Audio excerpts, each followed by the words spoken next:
Hello and welcome to the Wild Wild West podcast.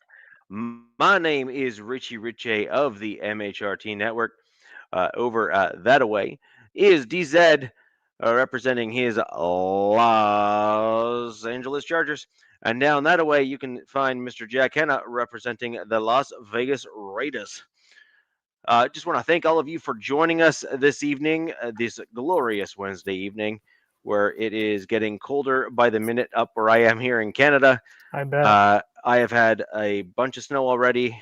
It's kind of one of those odd times of the year where we'll get, maybe 12, 13 inches of snow, and then it'll warm up during the day, and then 3/4 of it goes away. And then we'll wait a couple days, and it'll melt a little bit more, and then we'll get another, 14, 15 inches of That's snow. my least favorite. Yeah. Like it just Yeah. creates mush and slush and ice. It's gross. Yeah. So it's kind of that time of year, and it is my least favorite time of the year. I much prefer what happened to me last year, which is Halloween hit and winter never stopped. Oh, I thought you were going to mention the ice storm. I was like, no more ice storm. Oh, I mean like I showed you. You guys saw the photos, right? Where I walked around my area and showed you all the down trees and stuff. That is like it looks like a bomb went off. Yeah, it did. Like that was it. Literally looks like a bomb went off. It didn't look fun. It didn't look fun. No. I mean, 78 degrees, Nav, in Tennessee. Wow. Yeah, it's like in California. It gets warm and then it gets cold, warm and cold. It's like it actually gave me a cold because the temperature is so drastically different. It's like fall weather here and wet. So it's been raining off and on these last 2 days, which they needed. And let's just say everything that can ache is aching in me, and it sucks. So we had some interesting games over the last weekend, to say the least. Interesting is what's the word I would use? Duval. Yeah, so, right. Well, I mean, it added a little bit. It added another layer to the season for each of our teams. So Sure. You figured out a little bit further where your team is this year. Sometimes unfairly, also, like in terms of what took place.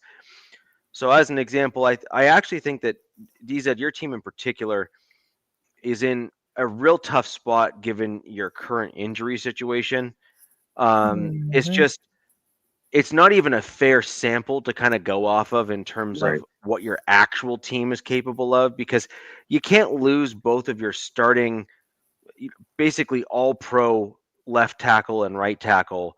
Let me put it this way, Richie. You can't afford to lose the only two above average linemen you have on your roster. Yeah.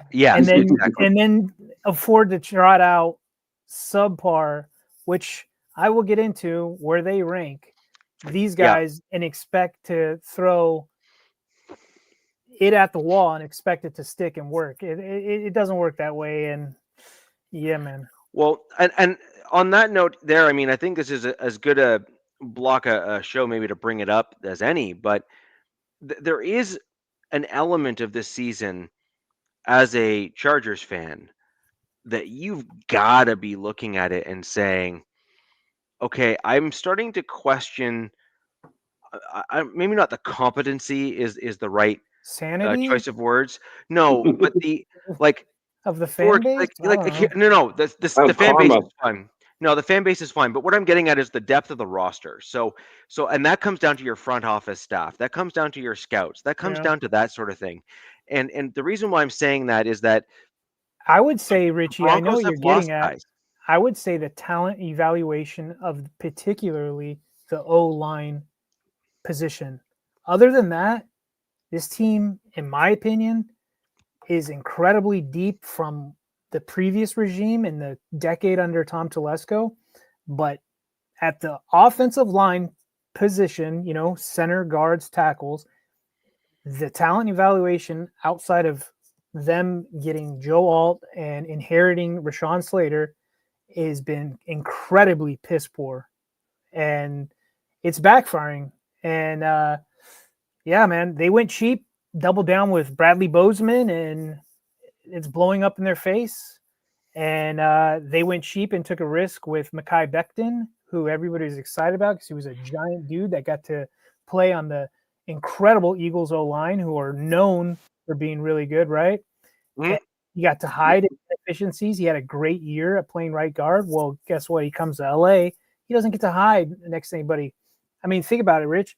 Before these injuries, he was supposed to play next to Joe Alt, right? So that would have been great. Mhm. That would have been, but he's played next to a rotation of guys, Trey Pipkins, Austin Deculus, Bobby Hart, all these guys that shouldn't be starting in the NFL. They should just be practice squad, break in case of emergency, break glass in case of emergency. Yep. And it doesn't help also that you have a center who is absolutely, dog crap. I mean, he ranks we'll get into it later, and I don't want to stay on this, but he ranks 37th out of 37th in the centers of the NFL right now who've played, and that's bad, man. But look, what they do, it's not my deal, man. Hey, at least your management's tried in the way of bringing in Beckham. You guys drafted Alt last year, so you're making the attempts to bring guys in, which I can even say from my squad, they're not even trying to even play guys in. Nav, hang on, I saw this one. Cry me a river. I will trade you our currently. Right, I agree. Nav, you are high, my friend. How many of the Colorado Kool-Aids have you drank? I watched your guys' game. All right. When you have the Jacksonville Jaguars sending 4 and sometimes 3, or only blitzing 3 times that whole game against us, and they were pressuring Justin Herbert 50% of the time, you guys actually have a luxury. You just have an inept quarterback at your position. That's your deal. Our O-line is the worst. It is literally the worst. I think it's the worst run blocking O-line in the league, and it's the 4th worst in pass blocking. I have the stats to back that up. So unless you guys beat that, then I don't know what else to say. I hate to say it. I think we do beat it. I mean, you just look at we can't even run the ball. We ran the ball 2 times in the first half. That's 2 times. Guys' problem.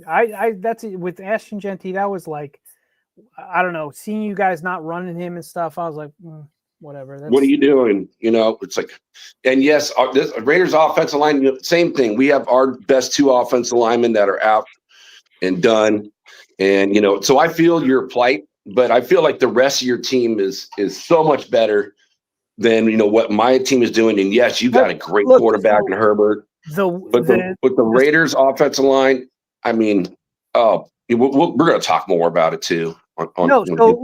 You bring up a good point, Jack. We have, I think, outside of the all great Bowers, we have a better plethora, a better pass catching room, and a better quarterback, right? So you can hide those inefficiencies with that bad O-line, especially when you're doing 13 personnel, quick pass game, things like that, right? So that hides it. I can see from a Raiders point of view, just going, holy crap, this is bad, right? So when you have just one guy who's getting taken away, and you have, say, subpar or average, Trey Tucker, things like that. I get it. I get that, but we'll see. Yeah, I agree. And so let's transition that over and just kind of start talking about one of the divisional games, as this is the Wild Wild West show, between my Broncos and the Kansas City Chiefs. And we'll start getting into kind of some other interesting pieces there with the Broncos. And this is kind of where I was going in terms of what we saw this week with my Broncos overall.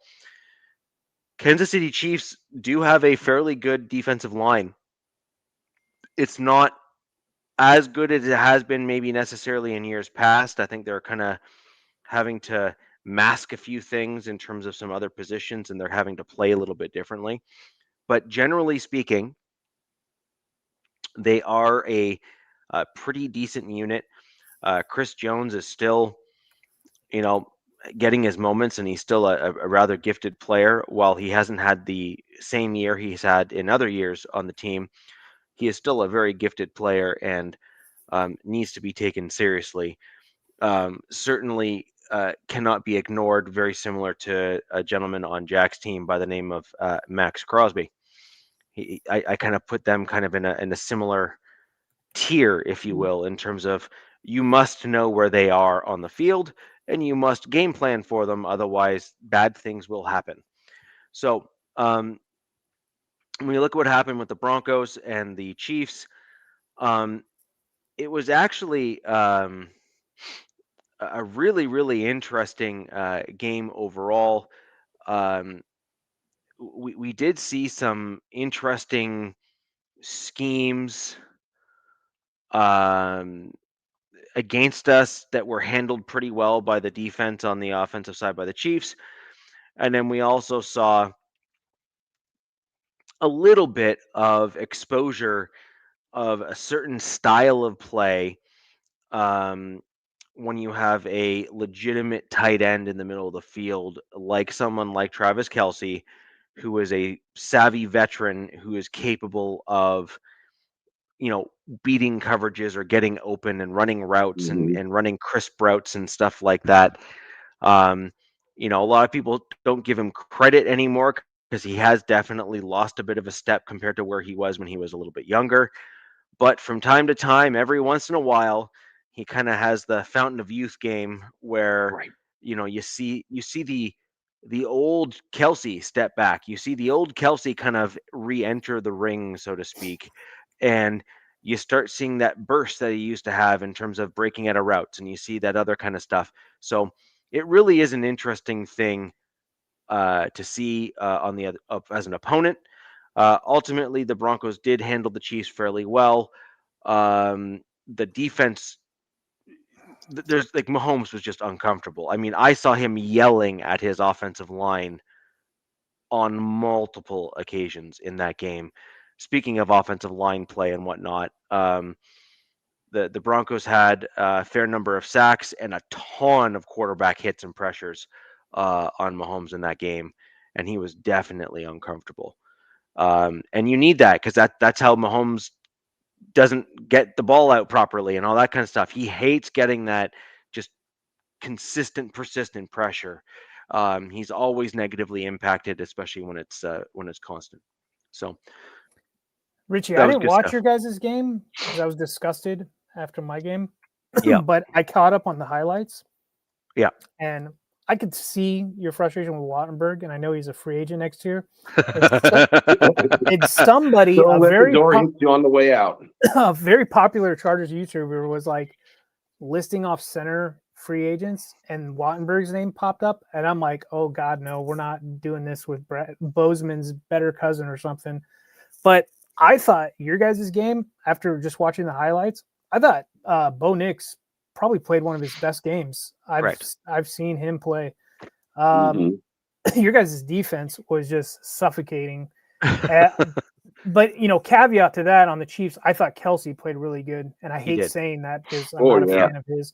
But yeah, your guys' D was all over the place, and I will say I think one of your guys' kind of like bad players, if you would say that, on the defense was probably Riley Moss, in my opinion.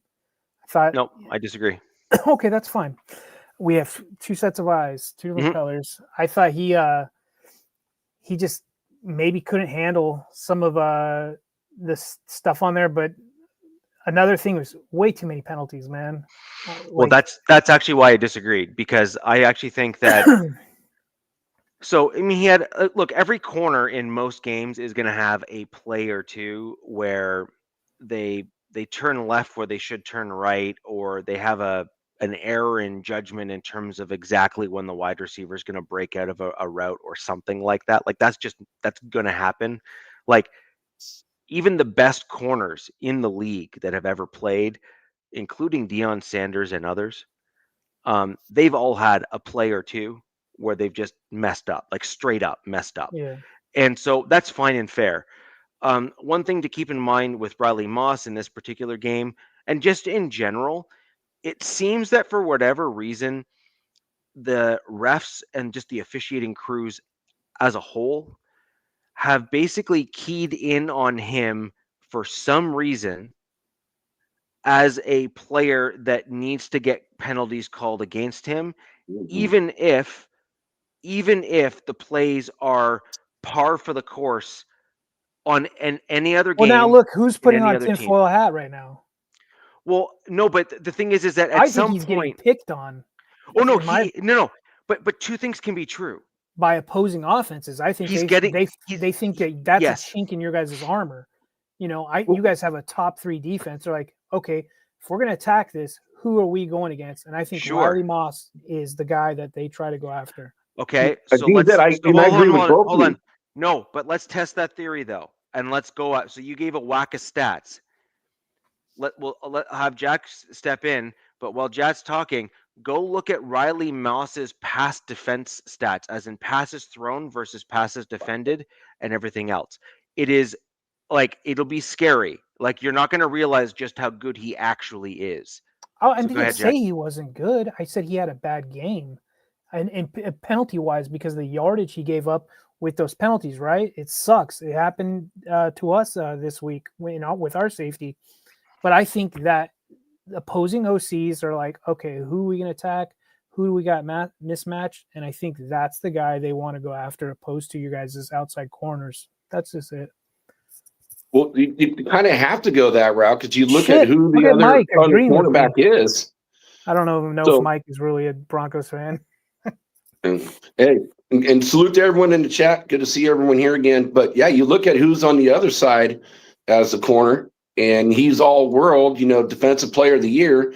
So you're going to have to go after a Moss. And yes, and when the Raiders played Denver, I looked up his stats, and he's top 5 in the NFL in pass breakups.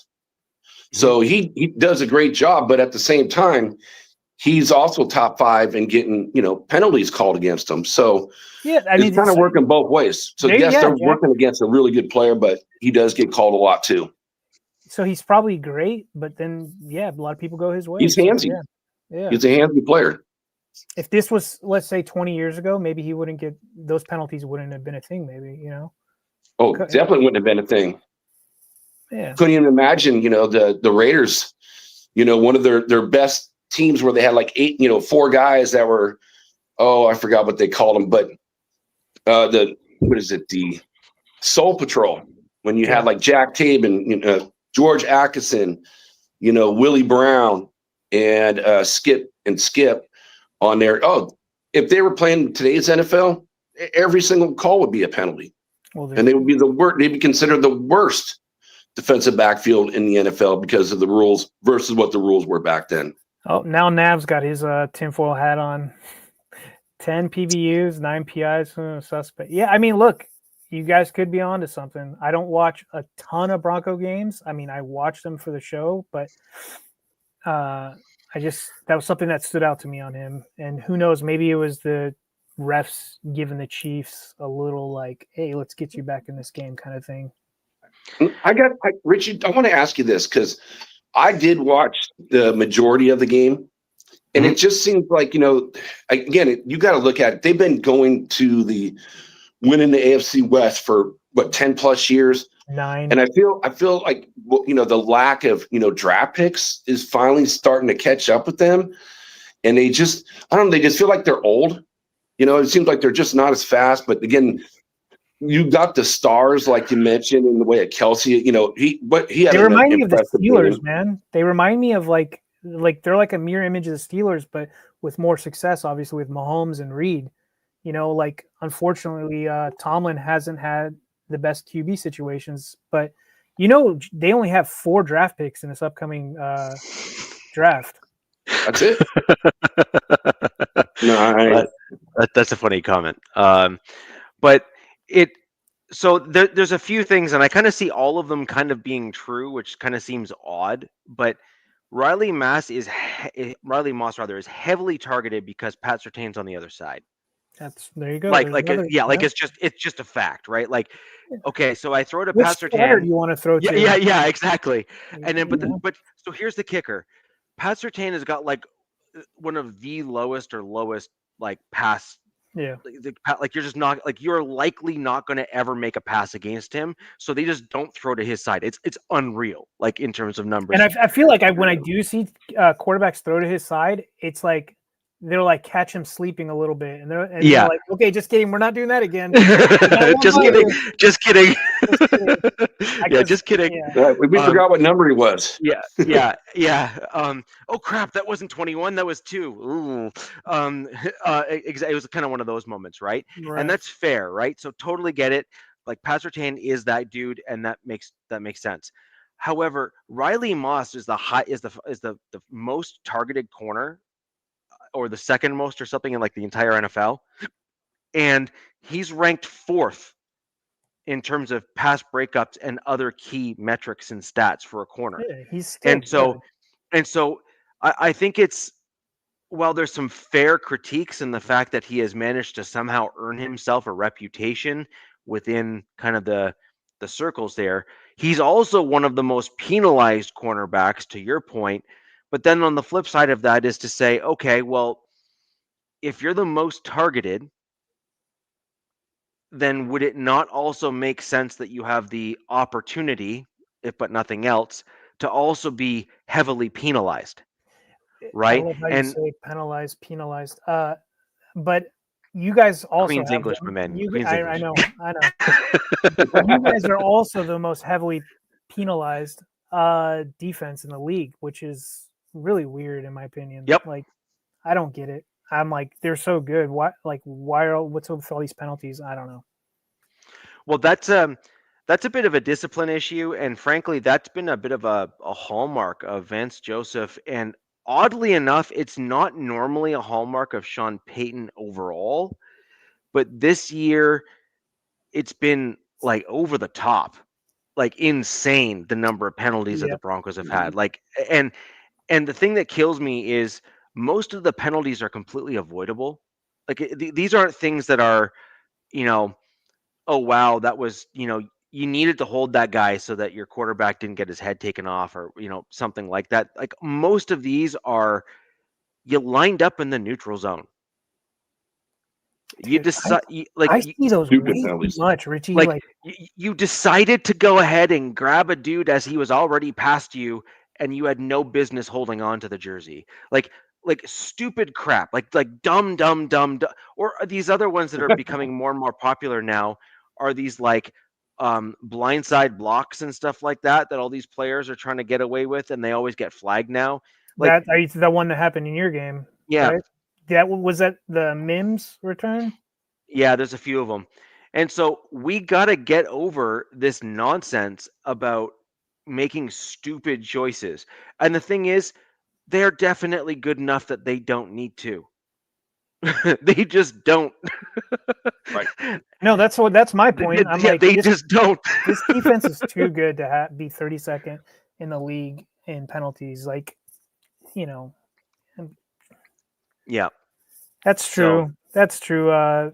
The real term. Aggressive. You know what? They do blitz a lot. Yep. I do agree with that, but then on the flip side, they also the one thing that I have been surprised about is even in the game against the Chiefs, there's like 2 or 3, not just penalties, but like egregious no calls, like as in to the point where it's like in the middle of your screen on the TV broadcast, and you're kind of looking at it saying, like, that's like, there may as well be like a ring around the thing on the screen, and then like a little caption that says like, the refs are retarded, the refs are retarded, the refs are retarded. Like it was that egregious, some of the missed calls. One of them was on Benito, and then another one was on Jonathan Cooper. And Jonathan Cooper had his jersey pulled back like this as he's trying to go around the edge. And it's like, okay, like definitionally, that is literally the image that they show in like the training sessions on like what not to do. Yeah. I feel like with Cooper and Benito, they are like what, 1 and 2 of the quickest get-offs in the league, right? So yes. Yeah, they're like a track team. Yeah, they're like a track team, Jack. I feel like sometimes the refs are like, Oh shit, that's just not fair for the linemen. So we're just gonna look the other way because these guys. I mean, I think I saw. Was it Benito? Yeah, I think it was Benito. I saw. It's like he timed snaps like boom, like it was just. I'm like, oh my god, he had to have jumped. He had to have been off sides. He did and, one. and it And, was just that's an okay type penalty in my mind. If you're being aggressive and you're trying to time it and you just time it by a second, you get a penalty. But if you're doing it, 9 out of the 10 times you're getting in there and you're causing havoc, you're disrupting the play or getting a sack.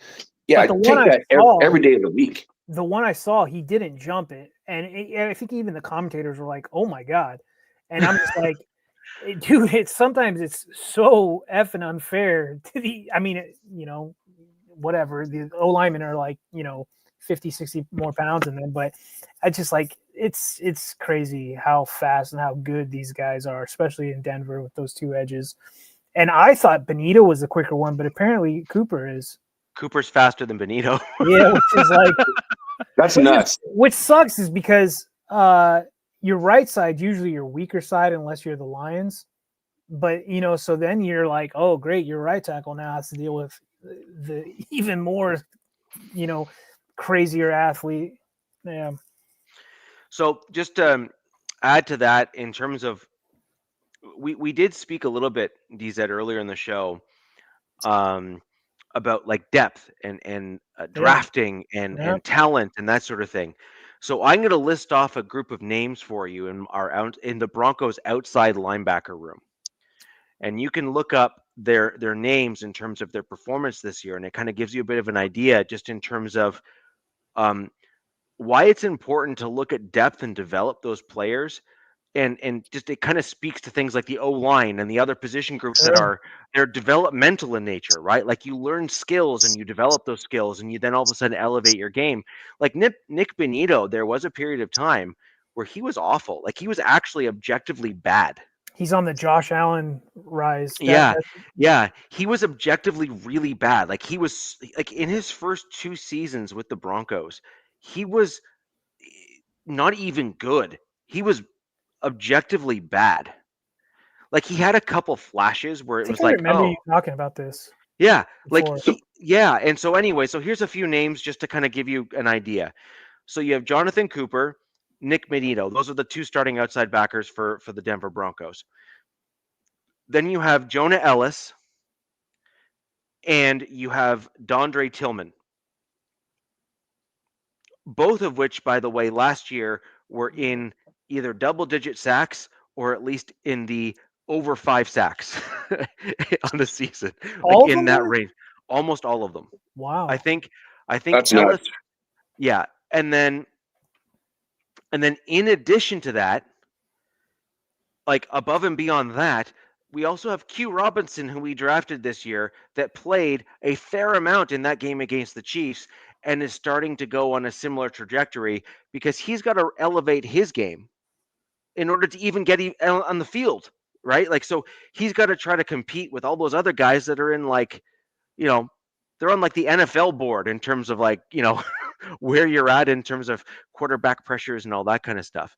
And so that's an example of drafting depth and then having a competition to kind of get the right guys on the field at the right time and all that sort of stuff. And the right team too. I've seen what the Broncos have done, especially I would say especially on the defense, is they've gotten guys that were, other than I say Greenlaw and Surtain, right? Things like that. But like I'd say, let's just look at the D line, and I'll throw in the outside linebackers because I just call them edges, right? I don't really call them edges. Even though Nick Benito can drop into coverage and pick off passes, but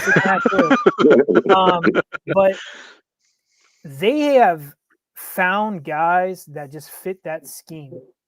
You know what I mean? Right. That work, right? Which isn't easy. Like they found dudes that were not household names, were not big time guys, and they've made them work. And this unit that they have got in 2025 is pretty damn good, and they work very well with each other.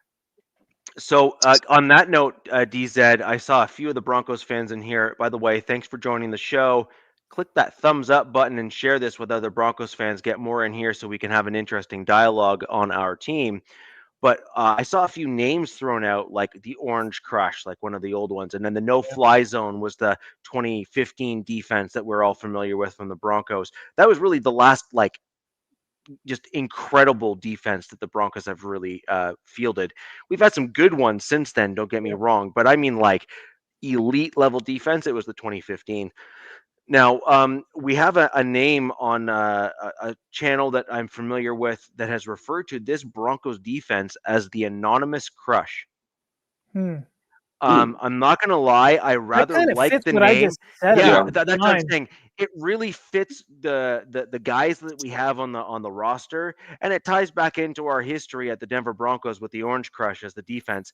I actually rather liked that as a kind of a catchy name, and to be quite honest, I think it's a good fit. Really, it's a good I fit. think it fits. I think it fits because of kind of what I just said. And Yeah. then, outside of bringing in Hufanga and Greenlaw, who, come to find out, I heard something about that because they both came from San Fran, right? Yeah. And you know how they had to deal with their injury history? Yeah. I found out that San Francisco is probably one of the only teams that trains their players completely different than the rest of the NFL does. And that is stretching and everything. And this could be one of the reasons why they have, I think, over 2,000 injuries or 2,000 guys not contributing in games since Shanahan or since whoever their head coach has taken over.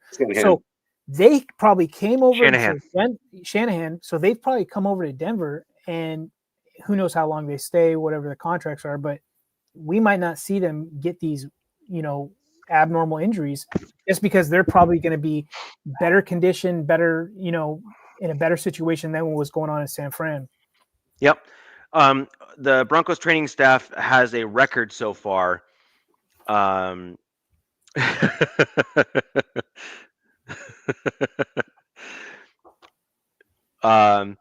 So our training staff, generally speaking, has actually fielded one of the healthiest rosters, with the exception of this season. This season, we actually have a low-key, pretty high number of injuries on the Broncos. A lot of people don't realize just how many guys have actually gone down being hurt this season for the Broncos. But overall, just all things factored in for, say, over a 3-year period or so since Sean Payton started and the coaching staff and the training staff have kind of come in, the Broncos have generally fielded one of, if not the healthiest roster in the NFL, and that does a lot for your team. I mean, when you got your starters that don't drop, or if they do drop, it's for like a game or two as they kind of just like heal the little nick and whatever not they going have. on IR, Yeah, not going on IR and stuff. That's a huge thing for a team and a roster in terms of having the right guys in the right positions to kind of do the right stuff. Guys and the Chiefs for these last few years that have been relatively very healthy. Yeah. And then just a few other position groups I want to quickly call out in this game. We saw some not great behavior or play rather from the inside backers and safeties in terms of the handoff from the middle part of the field to the back end of the field in this past game against the Chiefs. I think a lot of that just has to do with, as much as I hate to give the dude credit, Travis Kelce is a former quarterback. He's a Hall of Fame player, as much as you hate to admit it. And a guy that can play like that will find a way of confusing or exploiting the way that the seams in the defense and the creases in the defense work together. He does it against all of us. Yeah, and you just go, and we're sitting back as fans, fanalists and fans with our, 65, 80-inch TVs. We're like, how the do you not see this guy? Like, how is he getting so wide open all the time? Like, it's not like he's a small dude. No. Like, it's not like he's like, like a little, short stack running out there like a Wes Welker, who you can understand might go missing on a field somewhere. Right. The dude's kind of tall. Like, he's not a small guy. They got him doing these slow releases, and then he disappears underneath, and they're just, credit to the Chiefs as well with their play calling, their creative play calling. They're no dummies either, right? Mm-hmm. So literally, when you guys and the Chiefs are going at it this last week, it was just a chess match back and forth. I mean, the score showed that it was an effing chess match. It was a rock fight, like, who's going to blink first, essentially. And, credit to your guys' defense. Yep. And then, so there's the linebackers. I think I want to give some credit to as well, even though they had a couple rough outings and certain plays and stuff. Greenlaw, Sternad was playing better, although not quite as good as I'd like him to. I think Greenlaw largely carried that unit. We also saw some Jordan Turner out there, who you might remember me bringing up in the preseason game with the Broncos, who I wanted us to keep on the 53 or make sure we didn't lose. He is the undrafted linebacker that I was talking about alongside Karene Reed. We ended up keeping him on the practice squad, and he played in the game against the Chiefs, both special teams as well as on field, the linebacker from time to time in the heavier sets in terms of the run stopping and that sort of thing. And he had some great plays. He played very, very well, which I expected. And he's a sure tackler, a big guy, like just overall, he's going to make a great addition to the Denver Broncos roster, in my opinion. And then, of course, I have to give credit to Bo Nix. Yeah. I have been critical. I mean, look, go ahead, Richie, because I'm going to say something about Bo. I have been critical of Bo, generally speaking, off and on, both this season and just overall. Although I have said that he needs to do certain things in order to level himself up. Like, it's not like I've been, he's trash, make him go away, I never want to see him again. I've never been that guy. Right. But at the same time, like, you need to start growing. Like, you need to start making changes in your game to not make the same mistakes over and over again. And I mean, possibly, dare I say, could be the beginning of some changes for Bo for the positive, where we saw Bo, and maybe this is a Sean Payton and Bo Nix thing, have finally started to gel a little bit better in terms of kind of what they're doing, in spite of Wattenberg being hot garbage. Bo Nix went to a more hurry up, quick, out of the huddle style offensive style or scheme. Bo Nix thrives in that type of play calling style. Yeah. He then translated that onto the field in terms of climbing the pocket when he needed to, in terms of making plays. And he avoided many of those happy feet issues that we keep talking about, where, the pocket's completely clean and Bo Nix just like runs out of the pocket, as if the pocket's about to collapse right on top of him. So you need to do that. What I see especially in college right now, is college is not doing the NFL any favors in QB development. Nope. Not at all. It's very bad, guys. Like, so if your team needs a quarterback, I mean, very rarely are they going to hit and be great, right off the bat. And then even then we see slumps, and I've been super critical of Bo Nix. Personally, I'm like, I don't know if he's a good quarterback or if he's a bad quarterback or he's just going to be a flash in the pan. Like I said, I think this is probably one of his better games that I've seen him play. Yeah. I thought he did really well, considering he was playing. And, I don't want to take this as a sly, like, backhand comment. I mean, we can all see the kind of writing on the wall with the Chiefs. They seem to be maybe going on the downward. But look, he did great. And somebody said it in the, I think Rip It and Flip It said, Bo does have that fourth quarter clutch gene. And I said this to there's this Broncos fan. We had this space on X a couple nights ago. It's a Broncos fan, Zach. And I said, man, if you guys can get either the run game going or, because of J.K. Dobbins' injury or something, which didn't look like it happened in this game, or get the pass game going, which I did see with Troy Franklin, I said, this team can be a legit contender this year. Like, They could be a Super Bowl threat this year, at least come out on top in the AFC. I mean, there's still some other really good teams. I think the Patriots, I mean, obviously, you guys kind of have a similar schedule. The fourth place, I think you guys might have been a little tougher. They're kind of built similarly to you guys. So it'll be interesting to see if you guys ever match up together.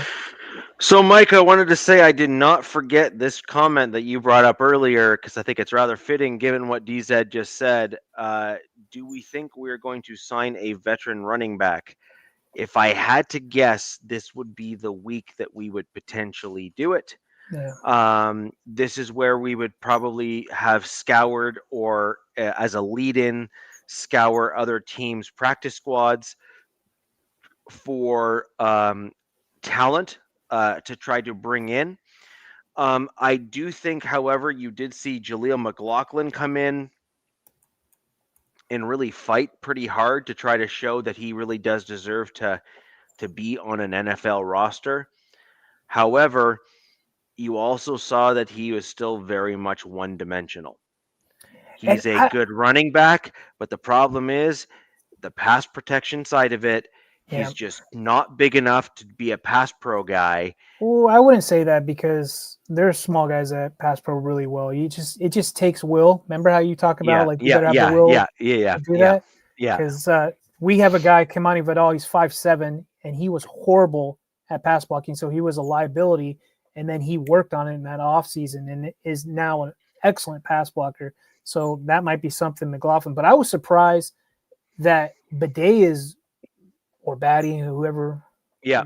He's more taking that special teams role and not really a contributor behind, like, say, RJ Harvey, which I thought was surprising because I always liked his game in the running back room. I think Sean Payton is a unique cat. I think Sean Payton approaches games and he always has a guy or two in every game that he decides to throw out as a feature player in those games simply because he believes that they are a mismatch or can be a mismatch or can do certain things that the other team doesn't protect well against. Yeah. And so I actually think that with Sean Payton and the Denver Broncos in this particular game, I think that they saw a weakness in the getting to second level against the Chiefs. I think that they saw that a guy like McLaughlin could probably punch his way real quick to the second level and get a quick 4 yards, 5 yards when needed. And I think that they believed that that was going to be a potential strength for the Broncos in this game. In fairness, it worked a handful of times. Like, we actually had a reasonable, like we had some reasonable runs. It was not, amazing, but it was not awful either. It was kind of right in the middle. But I have been saying since the very beginning, and I'm on tape saying it, so it's not, like I can deny saying it. The Denver Broncos really do need a running back who is in that 6 foot to 6'2", 240, 230 kind of mold. I said that on one of my spaces. Yeah. I said, hey, well, you can go after Najee next year. I asked this guy, Zach, he's got thousands and thousands of followers on X, but I asked him, I'm like, hey, do you know Richie Rich? He's like, no, I don't know him. I'm like, well, look, I co-host with him on my show, but I said, my fellow co-host has been calling for a big back for you guys' team for some time. So I was like, do you think that's something that you would see? And I think that's probably what that running back room is missing in Denver is a big back. Yeah. A pair with an RJ Harvey or when JK comes back, something along those lines. And obviously Estimate didn't work. There's more of them out there. Yeah, a guy like that, someone who is in that larger back mold that can act as a good red zone guy, that can act as Because so I guess this would be a question for DZ then. Do you think Najee is going to come back next year? Because he's a big back. Nope. And and there's when Jim Harbaugh does his pressers, when somebody asks him particular about guys, and he's done this twice that I've caught on to. He's done this with Najee and he did it with Becton. And when they talk about them struggling and stuff, and he does this really deflection. You've guys seen Jim talk. Sorry, and he does these deflection weirdo kind of grandpa things. And no. So the short answer is no. Najee's done, and which sucks, man, because he looks good. So I could see maybe if Najee's ready to rock after that Achilles, maybe Denver picks him up like they did with JK, because he's a hammer. That's what he is. That's his role. Yeah.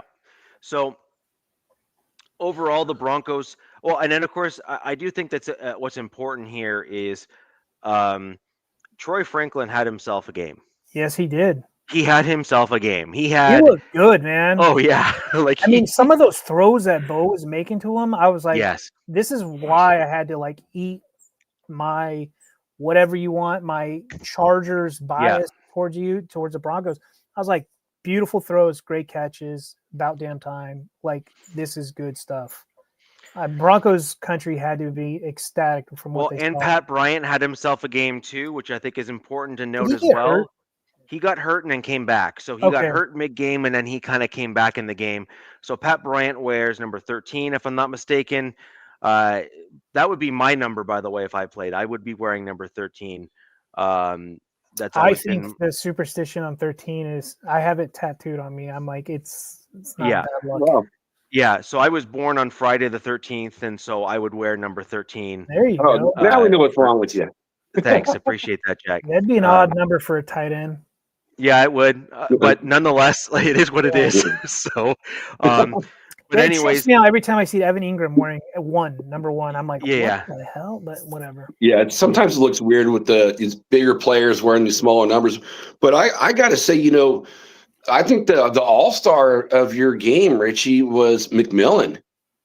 I mean, wow, did he not have a game? I mean, I agree. 5 tackles, 1 assist, 2 sacks, 1 INT. I mean, he was on fire. Yeah, he was. You got the 2 sacks, right? Yeah. Yeah. Dude, those blitzes, those overload, like, oh God, they're so dangerous. And that's where he was getting. That was where he was getting home. Mahomes, he stood no chance. Well, there was also a couple sacks where Mahomes had 4 dudes in the backfield. Mm-hmm. Like 4 guys in the back. I mean, he had no chance at getting away. Like there was no escaping. So, and then the other thing that I thought was rather uncharacteristic for Patrick Mahomes was he normally throws the ball away before he gets hit. And like when he goes out on those kind of like boots and runs and stuff, I don't know what's going on with him. He's holding on to that ball now as he runs out in the flats. And my biggest complaint with Justin Herbert, he holds onto the damn ball. I don't understand, because that like it's one thing if you're Herbert and that's been your MO for like ever. Like the entire time he's been in the league, that's been his thing, right? He takes sacks because 1, they probably don't hurt him. 2, it's stupid. I'm like, throw the ball away. Yeah. So I mean, Herbert's been doing that ever since he's been in the league, but Mahomes never did that. Like that was never his thing. That was never his shtick. His thing was always like, I run out, oh my gosh, I'm gonna get hit, and he like chucks the thing away or does something crazy. Mahomes reminded me of what Tom Brady used to do. Tom Brady was like, "Oh, just throws it out of bounds." Yeah, when he literally. Well, Mahomes is this is where I'm always like, we've talked about this before. It just hit Mahomes. He looks like he's going to run out of bounds, and then at the last second, he's like, "Oh, I'm just going to run up the field on the sideline and maybe go out or throw that ball." It's just like when quarterbacks do that, like Mahomes, I just want to see him get his bell rung. Either you go out. My biggest thing about the Chiefs, where I thought they could have had an edge in this game, was they stopped running the ball. And like, I'm like, what? Why? Why did you stop running the ball? They stopped running the ball, and I know they're really thin in the running back room, but I thought that could have been a strength where they could have kept things going for their team. And I said this also, like, man, they kind of missed not getting Brees, but then I found out how many draft picks they have, and I'm like, maybe that's a reasoning for that. Well, one thing the reason why they didn't run the ball is if you actually look at how many of their runs were stopped in the backfield, it was quite a number of them. Like it was more than just like 1 or 2. It was like quite a few. And so I think one of the reasons why they stopped running the ball the way that they did was because it was not as impactful as it could have been. And I think that they had a couple runs, to their credit. Like Kareem Hunt had a few good runs. Like there was a couple real good runs. But those were almost immediately countered by bad runs, like runs that didn't work or runs that were kind of for a loss. That's just how it And goes so, sometimes. Well, anyways, look at they only ran the ball 13 times in the game, so it's like, Yep. That's yeah. And I actually think that the Chiefs thought that they would be able to throw the ball on the Broncos for whatever reason. I think that they truly thought they might be able to get some passes out. I think they thought actually their game plan was because Sertan wasn't there and wasn't going to be playing, that they thought that they were going to be able to throw the ball on the Broncos in some way, shape, or form. And they found out very, very quickly that our undrafted free agent or undrafted college free agent that we have in McMillan, Jaquan McMillan, who was like an all-star stud in that game against the Chiefs, is not to be trifled with, and is in the upper tier of cornerbacks in his own right in the NFL. Like he is having himself a year. I can see a lot of people trying to poach players off that defense as soon as they come up. I could see. I hope you guys have a lot of free agents because I can use some of them. Yeah. So, I mean, and the crazy thing is at the beginning of the season, a lot of Broncos fans were actually thinking that McMillan would get outright cut or traded because we drafted Jade Barron, right? And he's a slot guy. Like his position is Jaquan McMillan's position. Like he's a slot corner. Yeah. And McMillan is playing so well that Jade Barron is only coming in when we're in the light sets where we have like we don't actually have the second linebacker on the field. Jade Barron is coming in as the other linebacker. So maybe their plan is for him to take over for McMillan, and maybe next year, whenever McMillan's kind of thing is up. As I say, when is his contract up? Well, I mean, if he gets poached, he's going to get poached for big time money, in my opinion. Yeah, probably. Because he is playing at a level where he deserves it. And so, but the other thing to keep in mind, and this is the other kicker, you brought up the Patriots and the Broncos, and we've got a few examples of like I actually think the Patriots even this season are like the Patriots of old in some regard, where where you draft guys and you get guys on your roster that you may not necessarily think are household names, but they fit the system and the scheme that you're running perfectly to such a point where they are playing like all pros, right? Yeah. And I think that it's very important to take a look at the guys and the system that they're playing in. And don't just think that because they're playing really well in that system that they're going to kill it for yours as well. No, 100%. It's all about the perfect situation most of the time, unless there's some of these elite guys, some of the household names that can move around. This is a video. No, it's not. When you said the Patriots, I was like, yeah, it's very reminiscent of their old ways because of who their head coach is. I mean, well, of course, yes, like of course, like naturally, right? Like that makes a lot of sense. Outside the Bills, I still have questions about the Patriots. Outside the Bills, they really haven't been tested, so it's going to be really interesting to see what they look like against the Bills and some other guys. Yeah. So, anyways, that's the Broncos Chiefs. I thought it was a very good game. I do believe that it was a reasonable litmus test for the Broncos to go against a team like the Chiefs, because the Chiefs, while they are certainly third in the division right now, I totally understand. They still have some legit talent on the team, and their head coach is no slouch. So, just because they're having a down year, they're still a force, and you need to, you have to beat them. Like you have to beat them in order to move forward. And so I thought that was a pretty good test for my Broncos. I did think we could have done even better than we did, but given kind of where some of the things are at and who we were playing and the division rival and all that kind of stuff, I actually thought we did quite well. Onwards and upwards, we'll see who else and how else we play in future games. But we are number one in the AFC West after that game by a two-game margin. By a two-game margin. And that is a good spot to be in for any team. 6 games left, right? Yeah, exactly.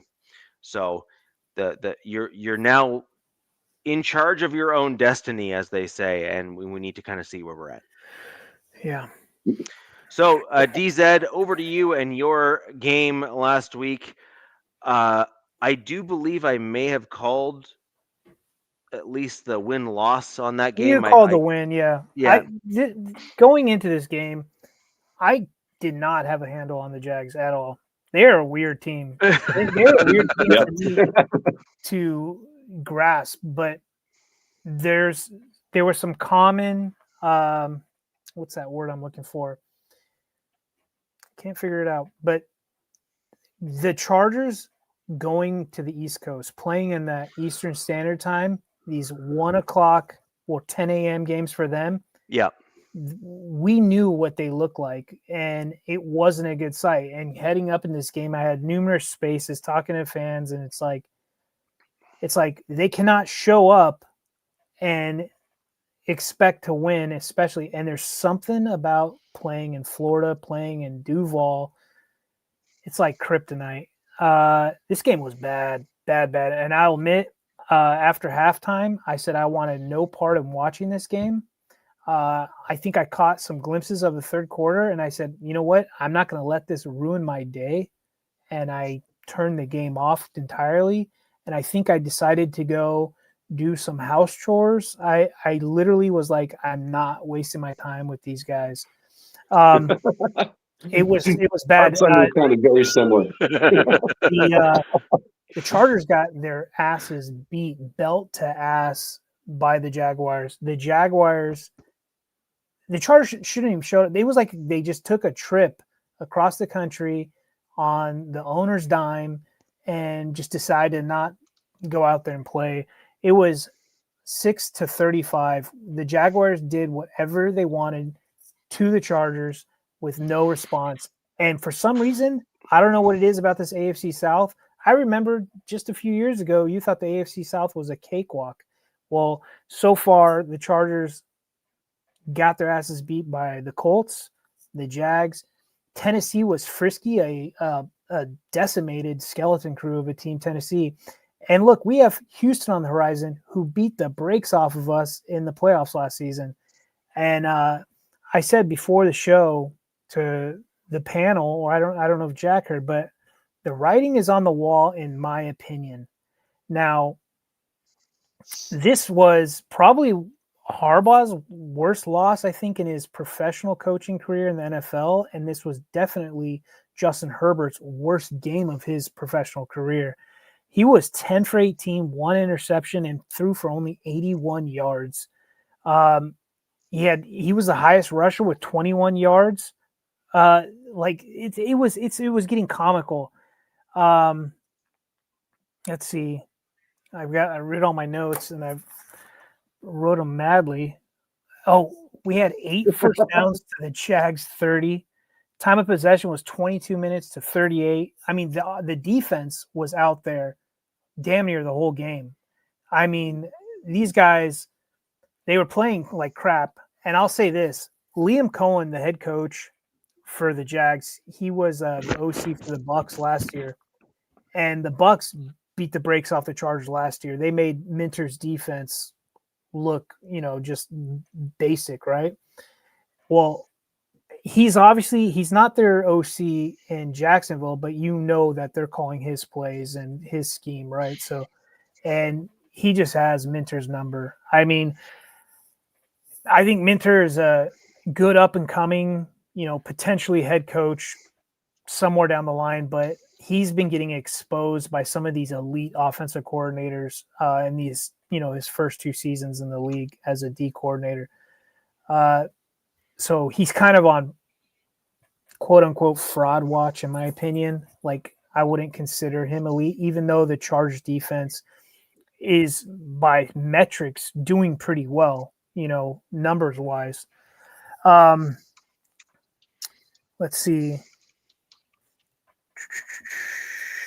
Penalties. And it'll be interesting too with the Jags to see if they get a sweep of the AFC West, because they've beaten all our teams. So that's another thing, is I think they still got to play Denver, right? No, Kansas City. Wait, they've already played Kansas City, I thought. Oh, maybe I got them backwards. Yeah, so I think they Okay. still haven't played Denver, and because I want to say I think they're a tough team. Like I think that would be a really fun. Their offensive line looked good, but I want to also say this is probably caveat to the Chargers because, like I said, the Chargers didn't look like they showed up again, which is, they should be embarrassed. I was like getting like flirting with being upset about this, and I had to step back and go, you know what? I'm not getting paid millions. I'm not the one donning those colors. Like, I'm not going to be embarrassed by them embarrassing themselves. You know what I mean? So this is on them. So F them. Whatever happens comes their way. That's on them. Yeah, another thing is, the Chargers were coming off a game against the Steelers where they were max protecting, doing the quick pass game, and they went away from that. They decided to just run 11 personnel with Penning's debut at left tackle, and boy, did that look ugly. Penning was zero help, zero help. He actually got benched for Austin Deculus, who is another giant turd out there at left tackle, which is that's being kind. So I think going in this bye, there's a lot of soul searching this staff and team are going to have to do.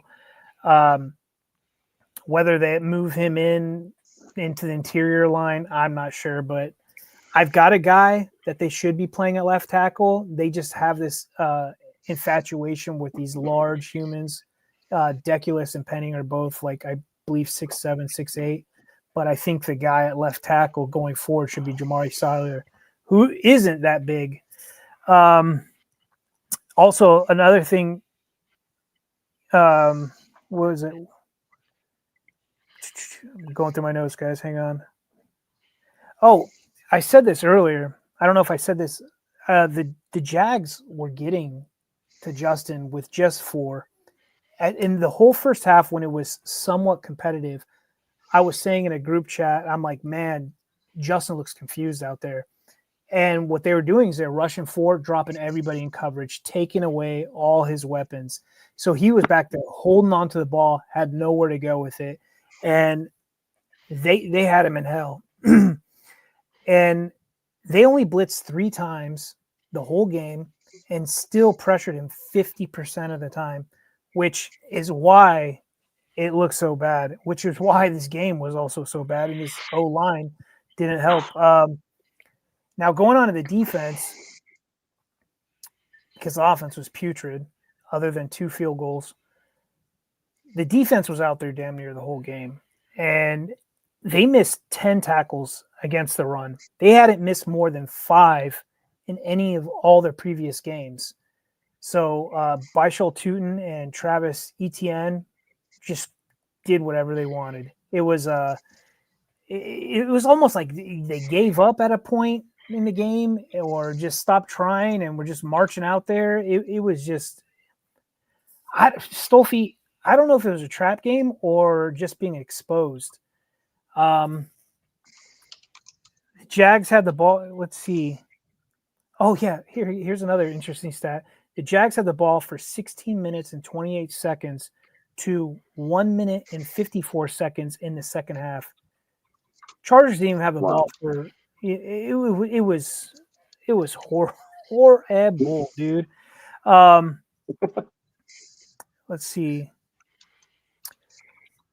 Yeah, their D coordinator, some guy I've never even heard, Anthony Campanale. Yeah, it was a turnstile, their D coordinator. But I also want to say, a huge weakness for this team outside of this O-line on the offensive side is the offensive coordinator. Chargers fans were warned by the Ravens fans, like, dude, you guys, he ruined Lamar, this yada yada.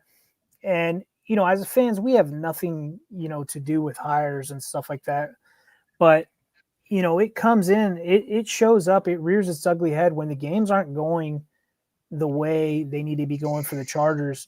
Greg Roman shows zero creativity or adjustments.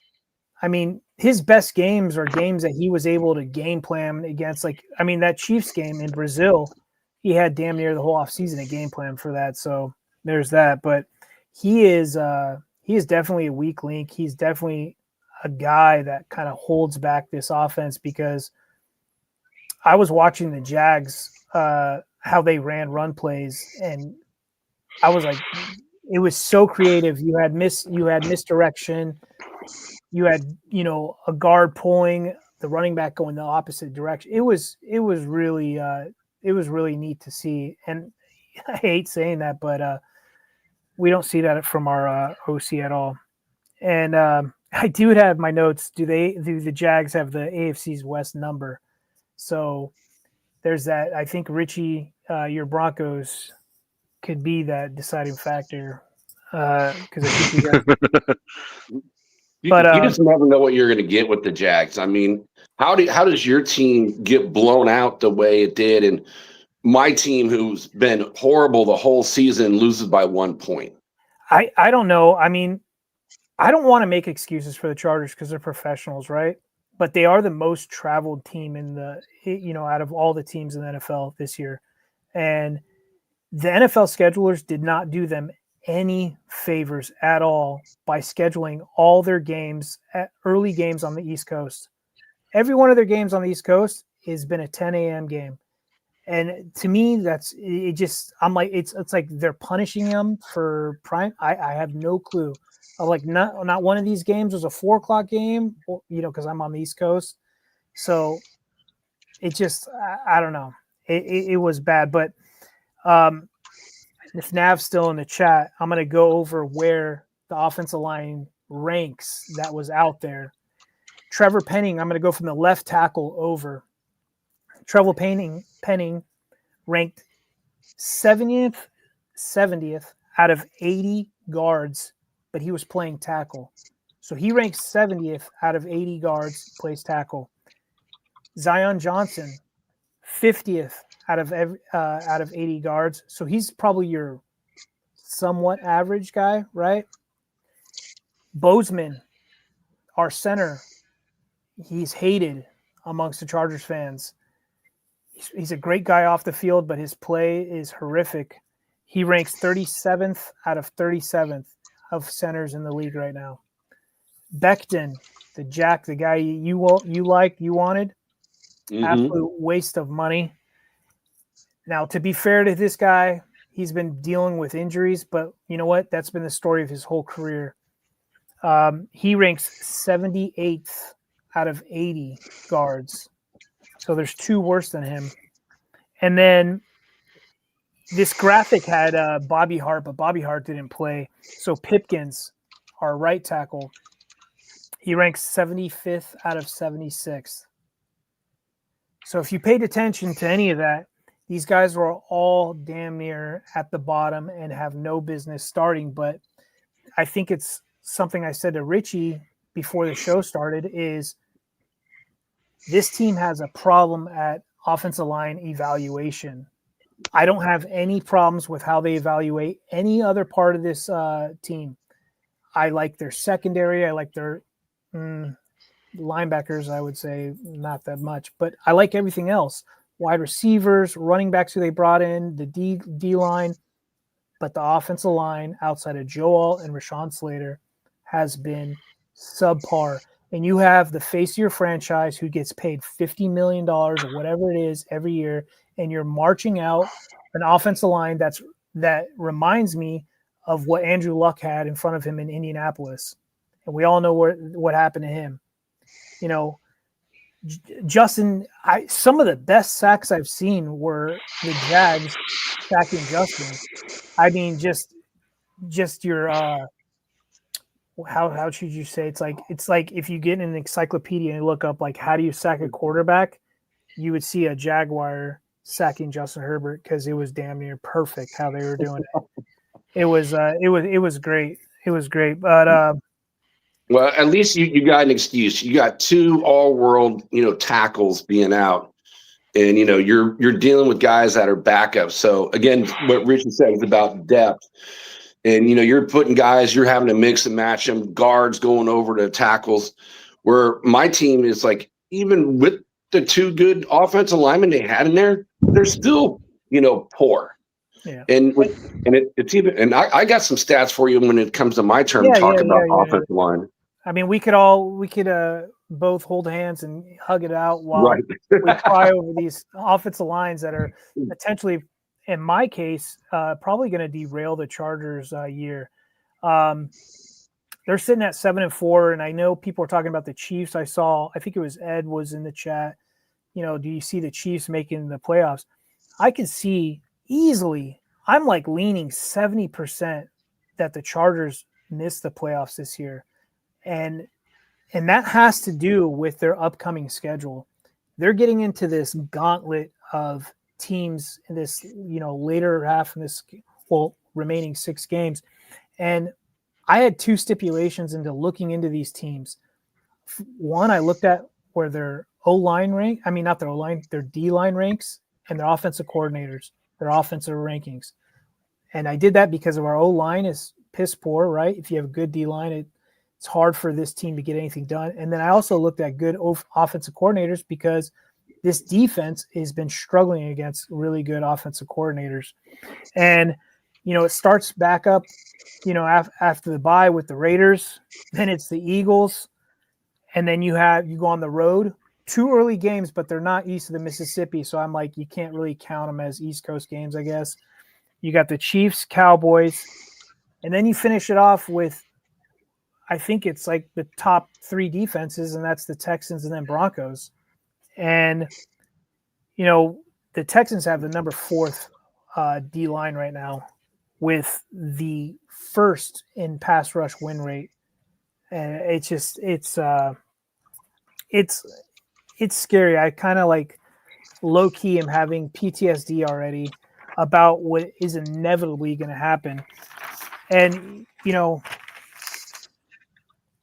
with the Raiders, it's a division game. The Raiders D-line doesn't rank that well, and neither does the offensive production. But we've seen the Raiders, how they play against the division this year. They're still playing everybody incredibly tough, right? Eagles might as well come out 3 weeks in advance and say that's going to be a loss. They have the 5th to 7th ranked D-line, with I think it's something around there. We'll just say that. So, long story short, I can see some teams on the outside looking in. What do they say? It's are in the hunt, right? I can see teams like the Ravens. I've got the Ravens taking out the Steelers, in my opinion. But I could see the Chiefs probably getting in there. Now, this is to say that Jim Harbaugh and this staff that they've got in LA can't figure something out and make this work. And who am I? I'm just some fanalist, right? Maybe if they move some guys around, like I'd say bench Becton, put Penning at guard, Jamal Sawyer at left tackle. And, there is one hope is that after the bye, Omarion Hampton comes back. So, the rumor is and everything that he's going to be ready to rock against the Raiders when we come after the bye. So that would be a huge boost in the running game. And is Alt coming back this season? No, Alt had season-ending surgery. Oh yeah, surgery. Okay. Yeah, he had some sort of. I think everybody is assuming it was a tightrope surgery, and but it's not looking great. And this was a piss poor performance. And I said that I'm not going to let this ruin my day. I mean, I can only imagine how the Raiders fans feel, with what's going on with them this season. And I had to catch the Broncos Chiefs game up because I was just like, I was done with football. I did watch the Raiders Cowboys game, so there is that. You didn't miss much. It would have been a repeat of your game against the Jaguars. I don't think it was that. I don't think it was as bad as our game. I think you guys. I had Trey Tucker in fantasy, so I was paying attention to him a lot and things like that. But yeah, man. Yeah. Short story. Long story short, I don't see the Chargers catching the Broncos unless half their defense catches the play or something. Yeah, I don't see the Raiders catching the Broncos either. Yeah, man. So congratulations on being the AFC champs in 2025, Richie. I'm going to come out and say it. There's But still the potential, honestly, if we're going to be honest here, there is still the potential that the Chiefs could probably bounce back. Like, there's the potential. Like, they certainly have like the coaching and the personnel to like they've got the maybe do pedigree, something. right? Yeah, they have the pedigree to kind of bounce back and come back from adversity rather. I mean, I see them, Richie. They would definitely have to win out. Richie, I see them taking our spot, essentially. I see them leapfrogging us, and that's due to who we have left to play and the strengths and weaknesses of the weakness of this team and the strengths of these teams going forward. I mean, Cowboys, that look like, oh, they just have a great offense. Well, I watched them with with their new additions, Frank Clark and what's that guy's name? Quinnen Williams. D-line looked a heck of a lot better. And obviously, I was like, okay, I got to take this with a grain of salt because Nav and Jack keep telling me how bad your guys' O-line is. So I'm like, all right, so are they good? Are these bad? But no, those guys are good. But yeah, man. Dallas's defensive tackles definitely put a hammering on the Raiders. That's for sure. So real quick. So yeah, players are gonna have to step up for your bolts to go against those guys. Yeah, real quick. What's old man's name? Grumpy in the chat. Where'd he go? I wanted to answer one of his questions. Edward Winchell. I always call him Grumpy. He said, "Where's this question?" Oh, he's like, "Is it true Harbaugh gave his team the entire week off of that very good game?" And yeah, he did. And as fans, we're like, because last year they had a bye at week 5, so much different time of the year, right? Very early. Well, he's still, yes. They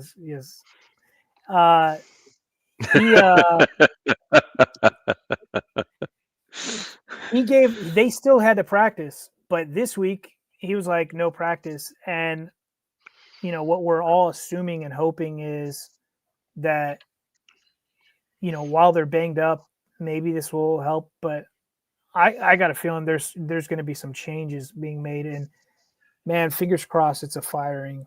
I hope and pray that there's going to be a firing or two or something happens when they come back after this bye. But yeah, like I said, I've got to be realist. Like I said, the writing's on the wall. We had a good run while it lasted. We had a good run. That whole 3-0, had everybody. And even Sunday, who knows? You never know. Edward, it wasn't my turn to talk though, man. Richie does 17 hours on the Broncos. Jack gets 5 minutes. I get 5 minutes. So, In fairness, most of the time I spend the least amount of time on the Broncos. I typically just zip through them at the end. But I actually, so if we can just go back to kind of what you were talking about earlier in terms of depth and stuff. It kind of shows that your team is capable of coaching guys up. Not on the offensive line, but everywhere else, sure. No, but I meant generally speaking, like as a whole, like as a general team, your team seems to be able to coach a lot of guys up, right? Like you're getting guys that are not household names, but they fit the team well, they fit the Harbaugh system well, so all that sort of thing, right? Outside of the Broncos, the Chargers have low-key have a youth movement. Like they've got some dudes that can play, man. I mean, we've had some healthy scratches these last couple games, and that's Tony Jefferson and Will Dissly. Will Dissly, at a time a few years ago, was considered the best blocking tight end in the league. Now, he did deal with a knee injury this season, but he's been a healthy scratch these last 2 weeks. I expect to see him back after this bye because, damn, do they desperately need some blocking. And then Tony Jefferson, safety, really good safety. He's been a healthy scratch for a rookie, RJ Mickens, and we've got a youth movement. Now, the caveat, Richie, is not the O-line because they decided to hire a guy by the name of Mike Devlin, who has never in his career in the NFL had a good resume as being an offensive line coach. He has had like lower ranked O-lines his whole damn near career. And it's like they hire him like, I don't get it. What you're saying is that's very much like the Broncos when they hired. Now, I'm just hoping they fire our F and OC, buddy. Yeah. So you're talking when we went ahead and went out and got our Shermer as our offensive coordinator. So Pat Shermer has basically never fielded an offense that's been better than what was it like? I think his number one offense was ranked something like 13th or 15th in the NFL, and all other offenses that he's fielded have been in like the upper 20s. so it's like you're like lower half of the league on average as your overall average in your offense. And then the Broncos went ahead and brought him in. And not to go back on the Broncos here, but this is exactly what happened when we had Drew Lock as our quarterback. This is what happens with so many teams when they don't allow their young quarterback to develop with the same offensive coordinator when they start to kind of get better. Is we had Scangarillo, who was our offensive coordinator for the back part, or at least the whole season, and Drew Lock stepped in and went 4-1 to close out the year. Then you fire Scangarillo, get rid of him. Drew Lock starts the next year and looks like trash because you bring in Shermer, who doesn't have an offensive scheme that fits Drew Lock. Scangarillo played the outside zone, like the style that we're kind of generally playing now, right? Like the outside zone run game. And it's just not good. Anyways, so I mean, and there's another thing that's kind of about this is Harbaugh is like too loyal to his guys. Like he brought in his guys, almost damn near this whole staff. It's a large staff too. They're all his guys, and Roman seems to be following him around every time makes a stop in the NFL. And I mean, in my opinion, and if he wants to be successful in today's NFL, he needs to quit the guy because outside of 1 year, he's not been successful. Let me see what he says. I do not see the chart. Injuries have killed you. Fire now. I mean, I like your optimism. I agree with what Nav is saying here, and then I disagree with a portion of what he's saying here because, as an example, now no team is going to be able to fully replace a guy like Joe Alt. No team is going to ever be able to fully replace a guy like Slater, right? Like ever. But the question is, who do you have that's behind them that can actually step in if you needed, even in a live game, if they didn't get hurt? And like, I'm not convinced that your team. I thought you were talking coaching here. No. I'm referring to like the actual player personnel that your front office has put in place in the depth pieces in the various spots across the O-line. That was a huge hit and miss. These last two seasons, Richie, under this Harbaugh regime, huge hit or miss. I think they weren't familiar with the Chargers curse. Let's just say, Jim took this job. He was wine and dined and paid handsomely to come to LA, handed over the keys to the kingdom, and wasn't really familiar with this curse that the Chargers have with injuries. And they didn't do a good job in depth, and it showed in both drafts. I mean, outside of Joe Alt, that's damn near the only offensive line that they've took. And what was it last year, 2 years ago, that center draft where I think the Raiders got JPJ, heavy in O-line, or it might have been last year, another heavy offensive line draft. And they took Branson Taylor, who can't even touch the field, So it's been a huge hit or miss, and they went cheap on Becton, and they didn't invest in other areas, and they doubled down on Bradley Bozeman.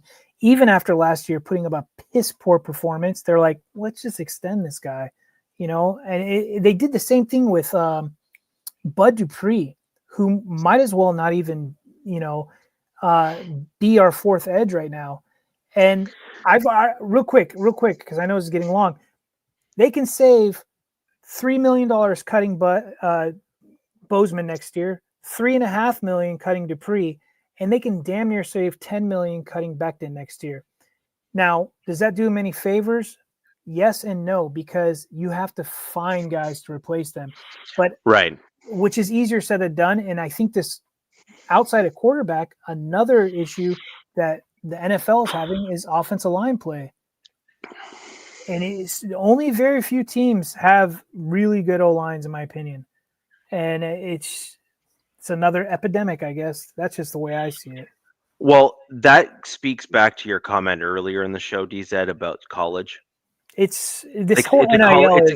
It's a college problem, right? Like NIL is ruining college.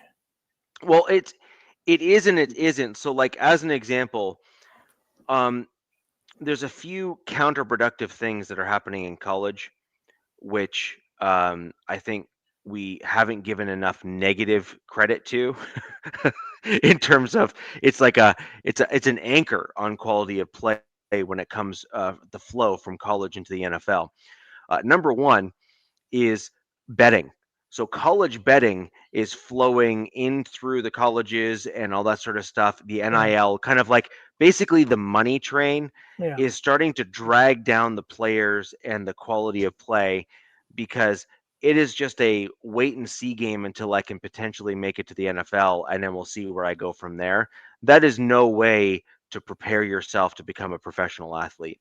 And then number two, I think the other problem that we have here is the college game itself has gone so overly offensive heavy in the fact that they're looking for offensive mismatches in the game to make it look like flashy and interesting and like just like visually weird and awesome and whiz bang, if you will.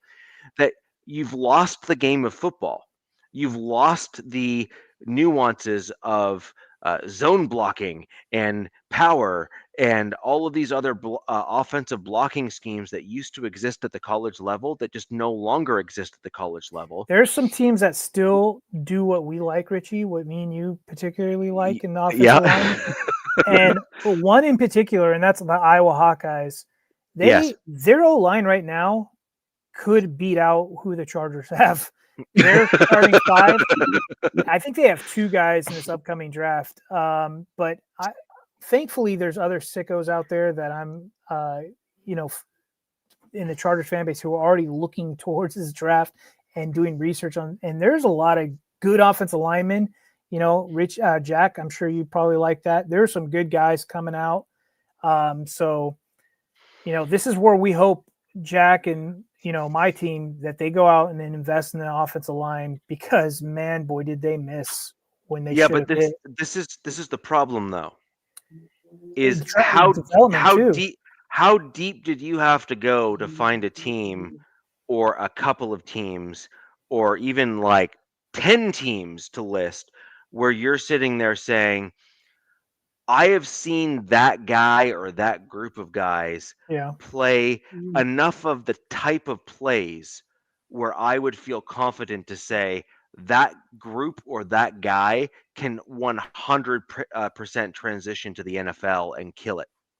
Right. I mean, like you've got to look at their traits. You used to have that all the time. Like you used to have that all the time, where you like it was insane. It was insane. It's tougher now. It's tougher now in the NIL era in college. The one thing I look at is, I was talking to somebody today, and what you look in is, you really want them at minimum to be a 3-year starter, right? You look at their traits and their tendencies, and that's penalties and pressures. You want to make sure that those are very low, and that's your hopes on them. But another thing people don't realize is, when you draft these guys, you still need to develop them when they get to the NFL. And the one thing about offensive linemen is it's usually, except for some rare cases like Joe Wall, like JPJ, it's you draft and they are not immediate starters. These guys are Nope. in development usually in year one before they make their debut. I mean, to Richie's point, back in the day might have been longer, but now everything is now, hurry. But so yeah, it's a problem, and it No, but sucks. it's also strength and conditioning back in the day. Like, as an example, when you look at some of these offensive linemen when they came into the draft, like through the NFL draft, most of these offensive linemen were coming in having run block a ton, which basically meant that the majority, or at least a reasonable percentage of their college careers, were spent basically pushing other men that were of equal or larger size to themselves off of the football to allow the running back to get downfield. Yeah, That takes a certain level of conditioning, and that takes a certain level of aggression on the offensive side of the ball that you're just simply not really seeing in the college game currently, at and least. the vast It's majority. all Or going like, fast, and I fast. mean like the majority, like as And in to like be huge. fair, Rich, like that's kind of what the NFL has gone towards, and we're seeing the resurgence of the running game. Yes. So it's always like, one gets away, and it's always got to play catch up, and it just does this Yeah. whole thing, and we'll always have those imbalances. But I think we overall agree that quarterback and offensive line, are the biggest needs in the NFL right now, and yeah. And sorry, Absolutely. on the quarterback one, um, Jack, this is going to be interesting for you to hear, and I never thought I'd ever say this out loud in my life, actually. I mean, ever, which was I saw one of the best clips I have ever seen online talk about the quarterback position and go into like a really like intellectual and frankly spot on rant about the quarterback position and the NFL. Do you know who the guy that was talking about it and who I'm referring to? No, I haven't seen it. Tom Brady. Oh, okay. Like, Yeah. I was Wasn't like, bad, though. I never thought that I would ever find myself in a position where I would be like, I can't, like Tom Brady, like, yes, like that guy's amazing. I can't believe that I love the the things that he's talking about and all that kind of stuff. He killed it, like in his analysis. Like, I don't mean just like, I don't just mean that like, hey, that was not a bad take. Like, I mean, I was listening to like what he was saying and I was like, uh-huh. I think Richie, I think Tom Brady does those great analysis on play. I think he's Yeah. a horrible commentator. I mean, he's probably getting a little bit better, but when you can just get him, it's like Gruden. I don't know if you guys ever watch clips of Gruden just talking His ball. channel's amazing. Gruden's It's channel's amazing. It's amazing. I could watch He's Gruden got that every day. big whiteboard, and he's got like about 8 rows of different stuff that he'll go down on everything. And yeah, Man, if I was in the NFL, that would be one guy I would love to have played for. Would be John Gruden. Like the way how he communicates. I mean, he's no nonsense. He's old school. I would love to see him getting back in the NFL, but I doubt it. I feel like he's being blackballed. But with Brady, I love hearing him talk too, especially about the quarterback. He's super detailed, and he gets in the nitty gritty, but let's get him up there with the commentating, because man, him commentating, I'm like, it's like Collinsworth level in Romo to me. Yeah. Yeah. he's So not that exciting as a commentator, that's for sure. But when you got a guy who's got 7 rings, whatever he says, you got to, especially talking about QBs, you got to listen to. Yeah, well, man. the one thing I love about what he said was that the college game is not doing these quarterbacks any favors in the schemes and how they're playing. Nope. And because they're throwing the ball all over the field, but all of the rules and all of the way in which the game is played, it basically makes it so that the quarterback doesn't actually need to assess, dissect, and react to the defense.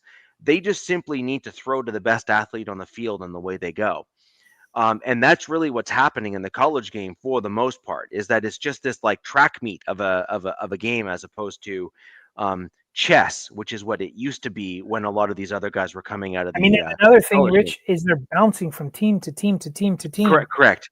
And, Yes. or they're not, sitting and, redshirting and then, working their way up. Like Alabama used to have all those guys. Correct. And this is the other take that, like, you've heard me say this multiple times on the show. Brady, funnily enough, is right in lockstep with a lot of my comments. He wants the NFL to bring back those like rock'em sock'em hits in the middle of the field. Sure, he does, now that he's out of the league.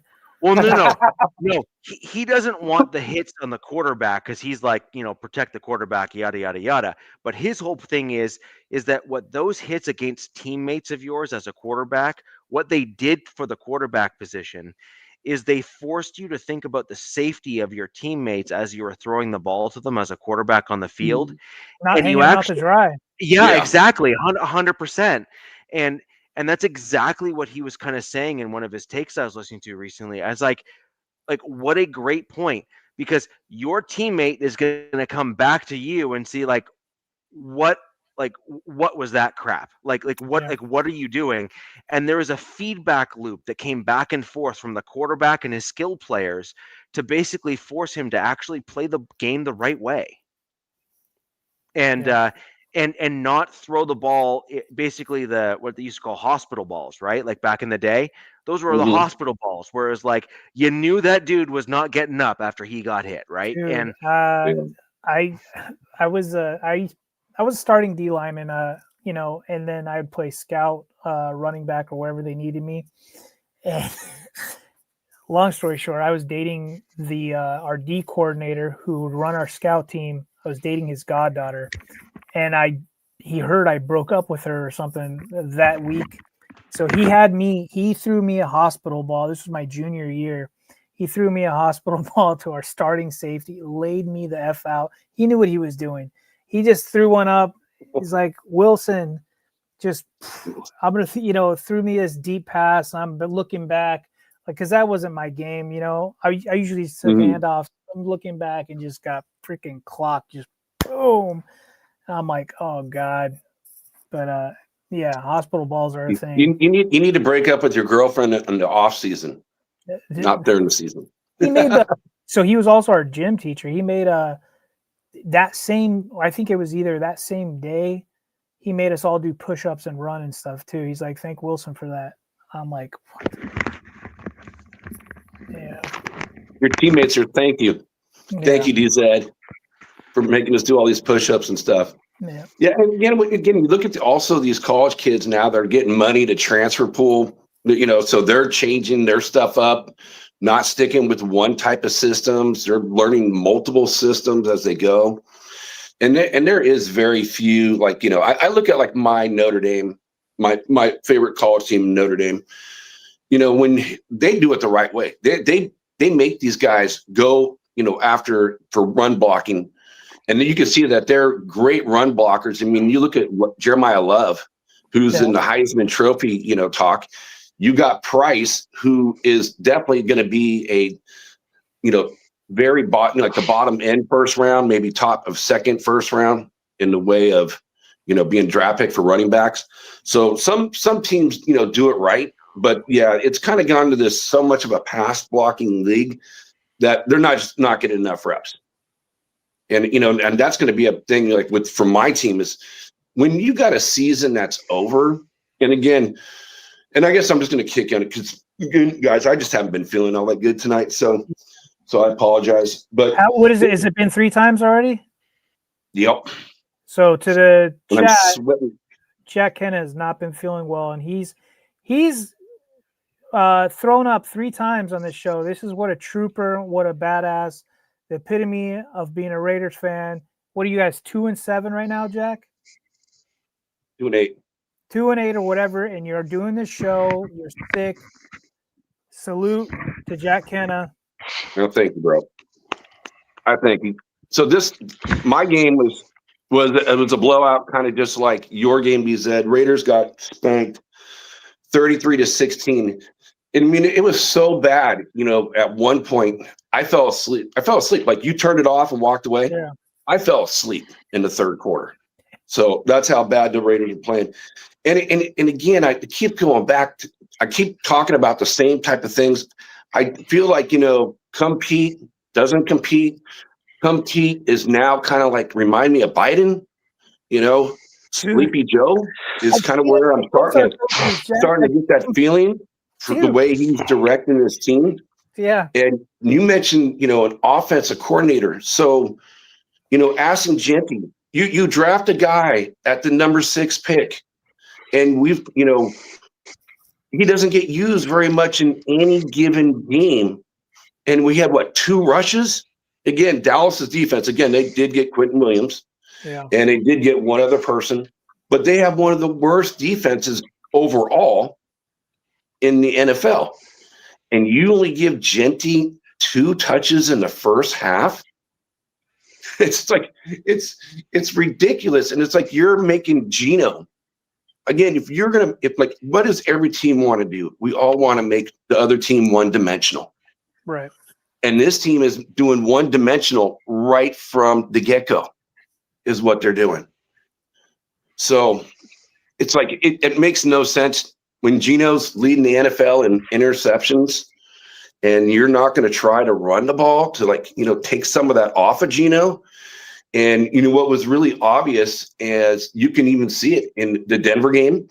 You can see it in the Cowboys game when the defense does not respect that you're going to run the ball or capable of running the ball. Well, they only need to rush 4, kind of like what Duval did against the Chargers. They pinned their ears back.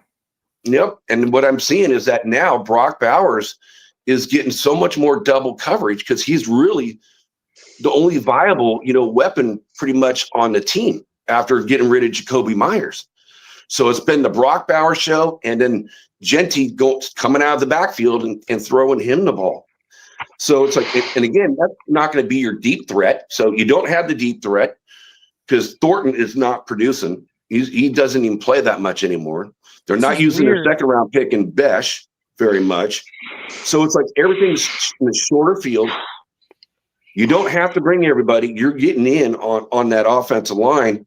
And the play calling from Chip, it just makes your head scratch. So I don't think Chip is going to be here. So if you want an offensive coordinator, I think Chip Kelly might be available for you, DZ, because no, thanks. I really don't think I want him here anymore.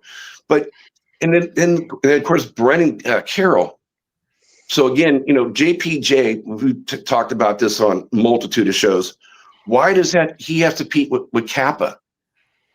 And then he goes out into it.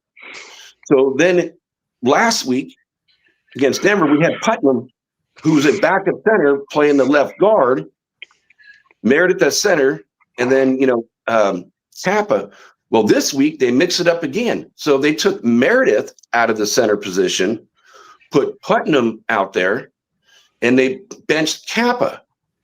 So Meredith has not even played a snap the whole year at right guard. So it's like this makeshift. They can't even get it right when they switch these guys up. Jack, so it's almost like self-sabotage. Right. And you get that feeling. It almost makes it like, hey, Pete's trying to do this on purpose. No. I have a question for you, though. Go ahead. Do you think that this is Brendan Carroll? My point, do you think that this is a Brendan Carroll problem who is basically way over his skis, has no clue what he's doing, and is literally trying to go back to Dad and say, Dad, we're just trying to find the best 5, man. We're just trying to find the best 5, dude. I'm going to totally get it this time. Don't worry. We'll eventually get there. And is obviously failing miserably. To me, what it screams is a guy that is claiming that he thinks he knows what he's doing by changing everything every game and is unable or incapable of evaluating talent on the offensive line using an accurate matrix to say, you're good, you're not, you're good, you're not, and kind of think of it like a constricting net, right? You kind of rotate guys in and out at the tackle position, or from the outside in or the inside out, where you find the guy that's really good at center, and then you kind of work your way out until you then find the best two guards, and then you work your way out until you find the best tackles, or you work from the outside in, tackles, guards, center. Like, it just seems like there's no rhyme or reason to the approach. I mean, No. they have what, 10 weeks, Jack, of film? I mean, we know what O-line would work for your guys' team. We saw it last season before Pete Carroll got there. Right. And Richie, again, you hit it on the head, and that's what I've been saying. It's like, if Brendan Carroll, if his last name wasn't Carroll, he would have been fired at the same time as McMahon, our special teams coordinator. I mean, it's just a given. And then you put that in conjunction with play calling by our offensive coordinator, bad quarterback play. I mean, it's got a disaster written all over it. So it's like, you got all these pieces, none of the pieces are meshing. It's not looking, good. And then of course, then you get like Pete, which again, he's starting to remind me of Joe Biden. It's like, okay, the season's over. We got to look forward to like what we can potentially do next year. And we got to kind of figure that out. We got 2 third-round offensive linemen that have not seen the field one play when this offensive line has been so bad. And you got to, again, we talked about, you brought up the draft. Well, I've been thinking about the draft for a couple weeks now. And we got to see what we got with these young guys. And Pete is not the Pete Carroll that I remember. His excuse this time was like, I'm putting the best guys out there is what I'm doing. Well, if your best guys are not doing very good and we're getting blown out game after game, and you just look at, what the numbers are, and I'll go through a couple here in a second on the O-line. Why are these young kids not getting the opportunities? Genty got 6 carries the whole game, and he's your 6th overall pick. Jack Besh, your 2nd-round pick, had 1 target, 1 catch. Thornton, I don't even remember him seeing the field. Both, and he's a 4th-rounder. Again, the 2 offensive linemen haven't seen the field once the whole season. Then you go to the defense. So this is the one thing I will say that I was happy to see is their 4th-rounder in Tonka Hemingway. He was the one player I can say played great ball besides like Max. He got in, he deflected a pass, he recovered a fumble.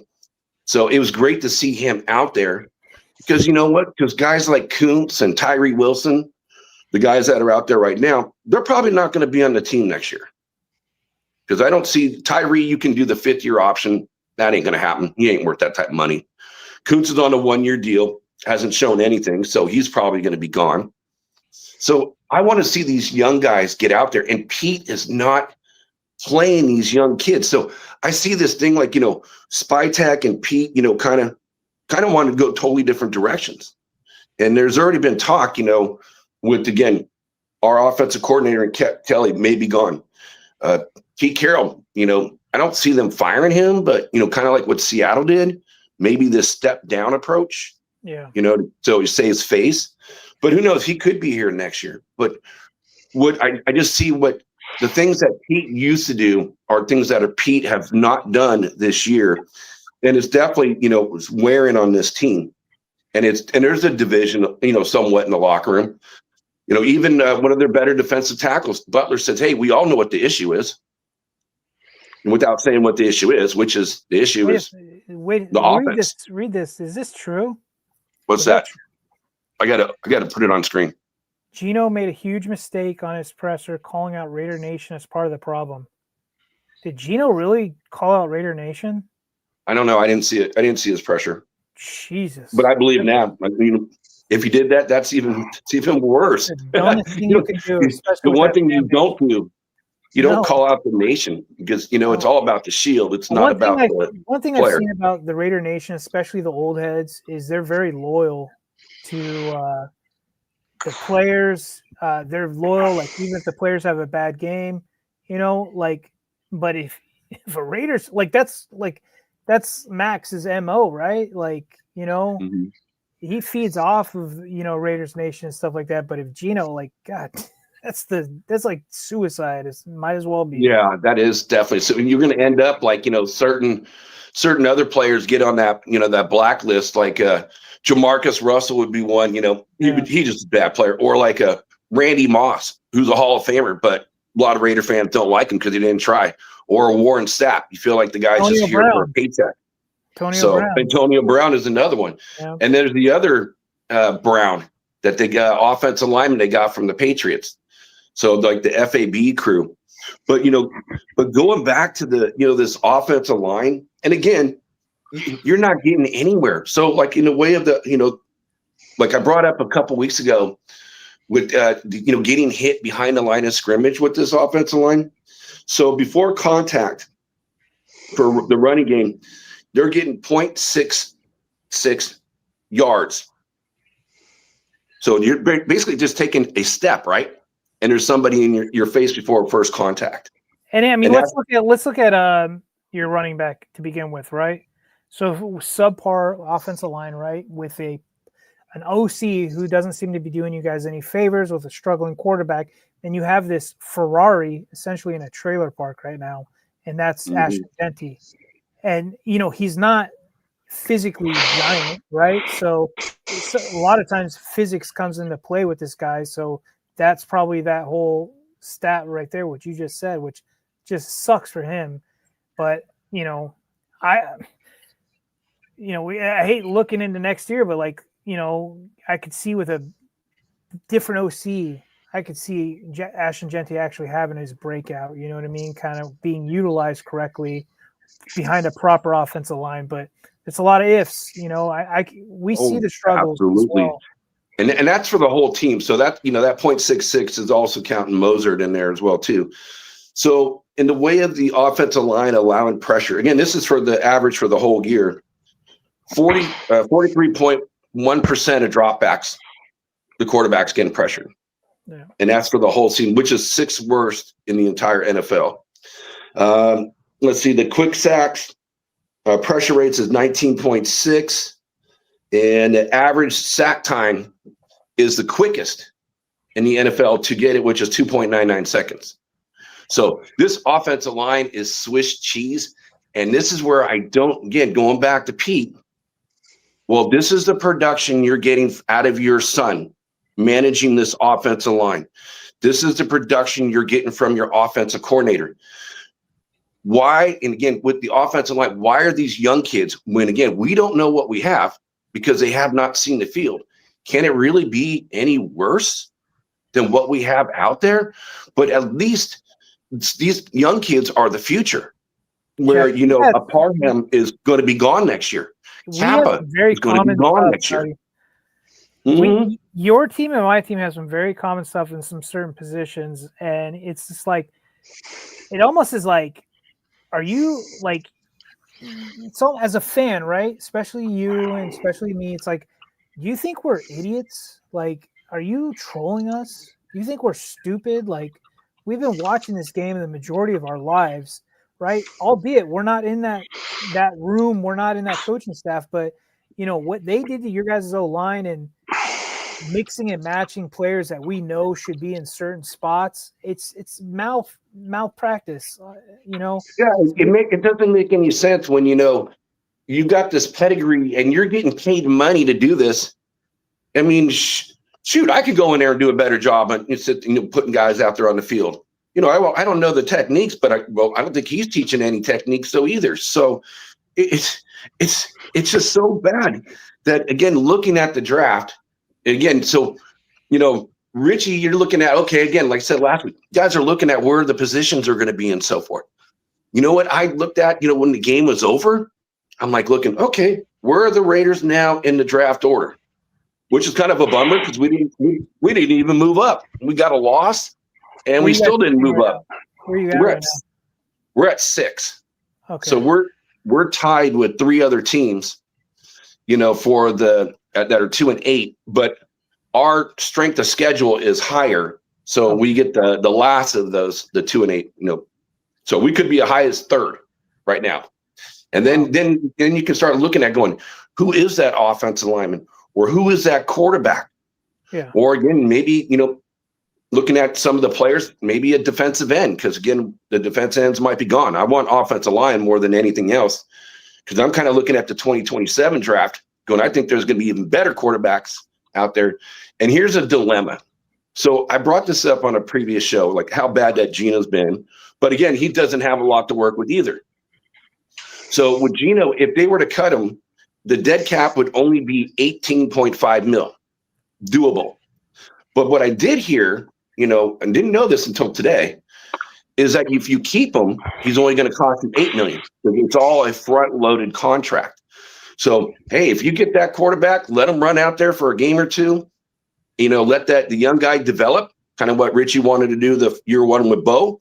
Right. And if he does bad, then bring the young kid in, because it's only going to cost you $8 million more than the 18.5. So, yeah, he might be an expensive backup for 1 year, but you're really not saving that much more money versus paying him.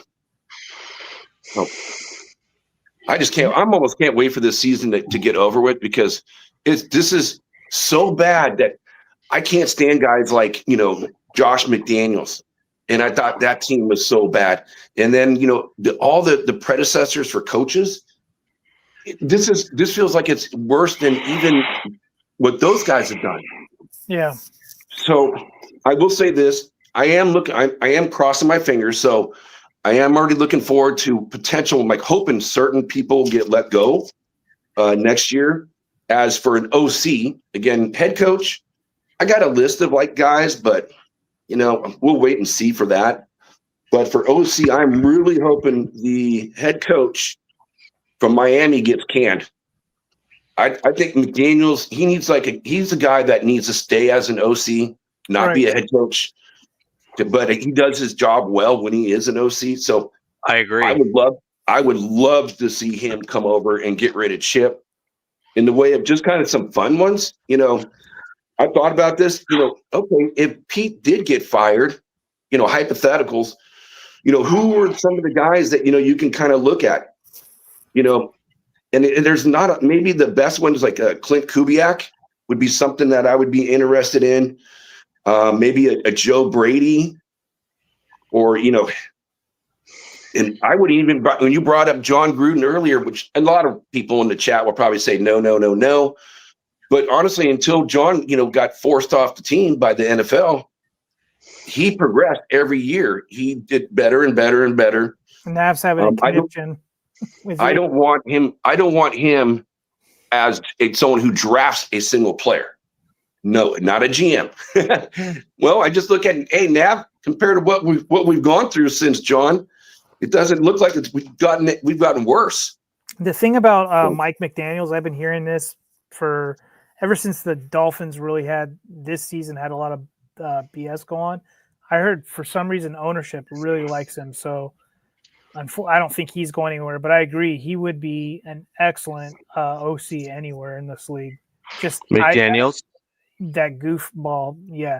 I think if he's up in a booth up there vaping in his joggers, that's totally fine. But down on the field, man, I don't see how any NFL player looks like this guy as a leader of their team. Not at all. He reminds me of the lead singer of Weezer. I could see that. Yeah. He's a goofball, but man, he's off that McVay or Shannon tree or whatever it is, and they just have it, man. Those guys just have it.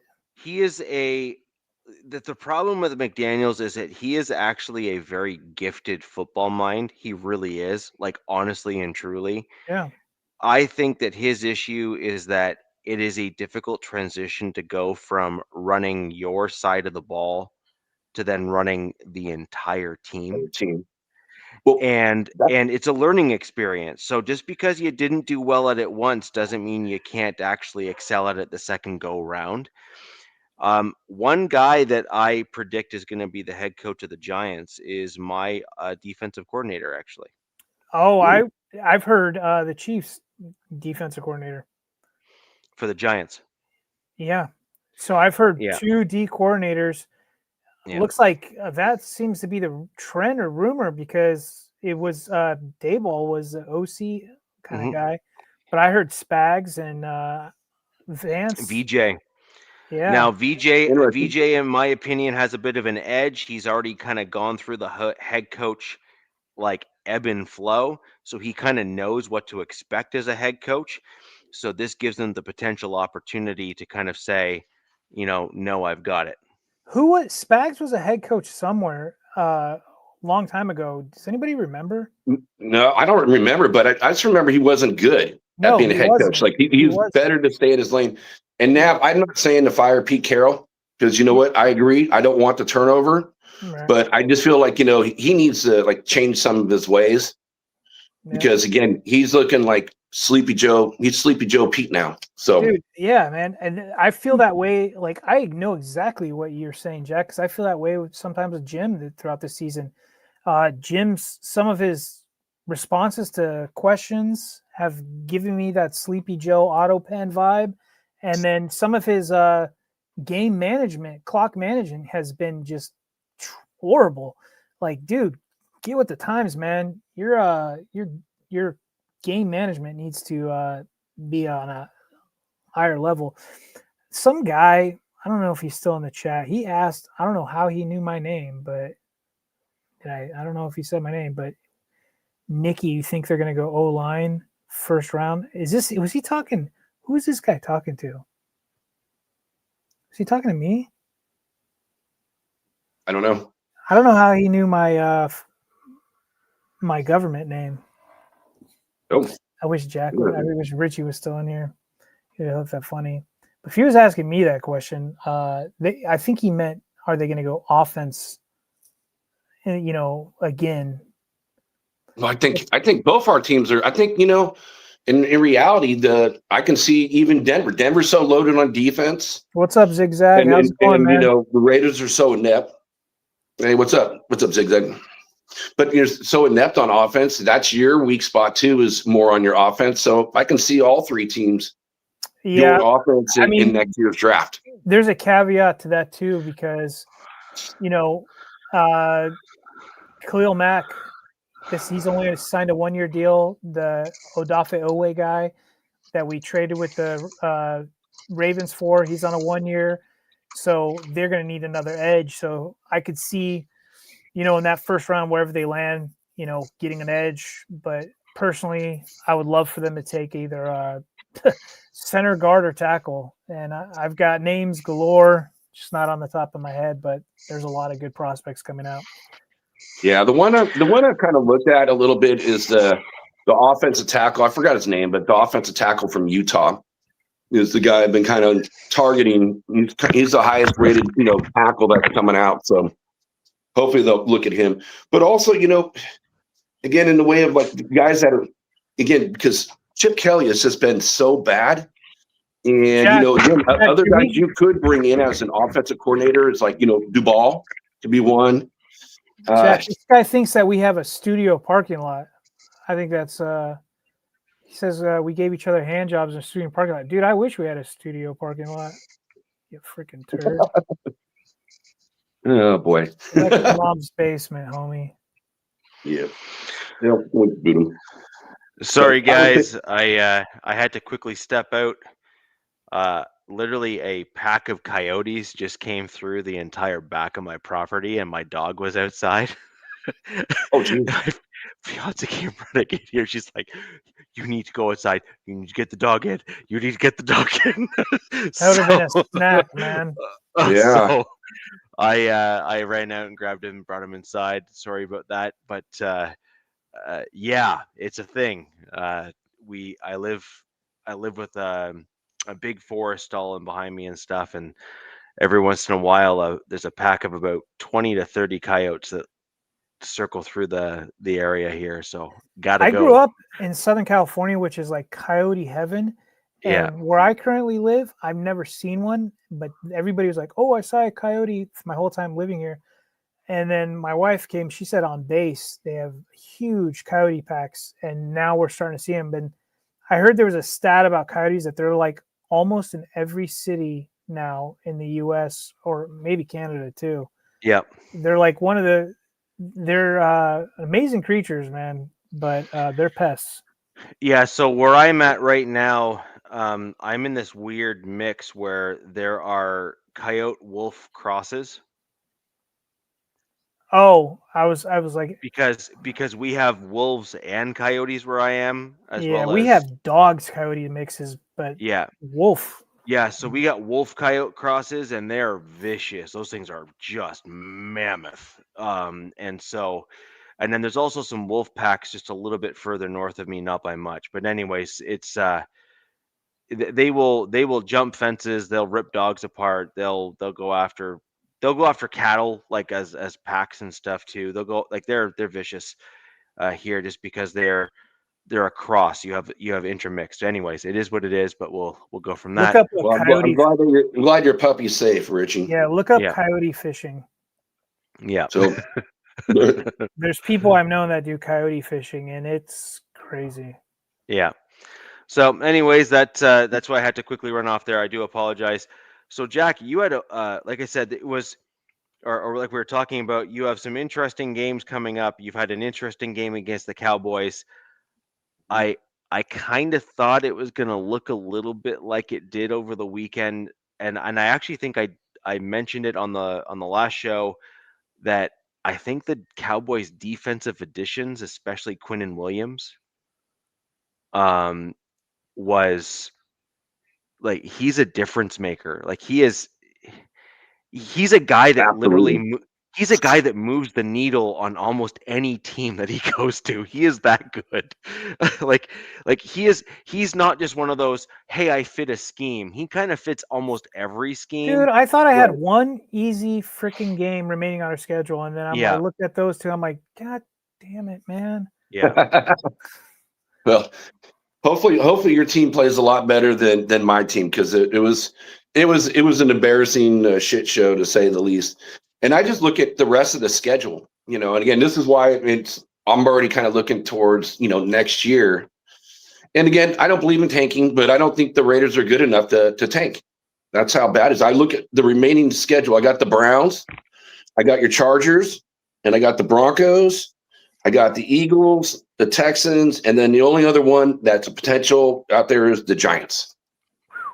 So out of those, there's And they really have a only good two teams. defense. Like they have a very good defense. Who'd you say? Right. Who was that? The New York Giants. Giants. Oh yeah. Yeah, they Yeah. do.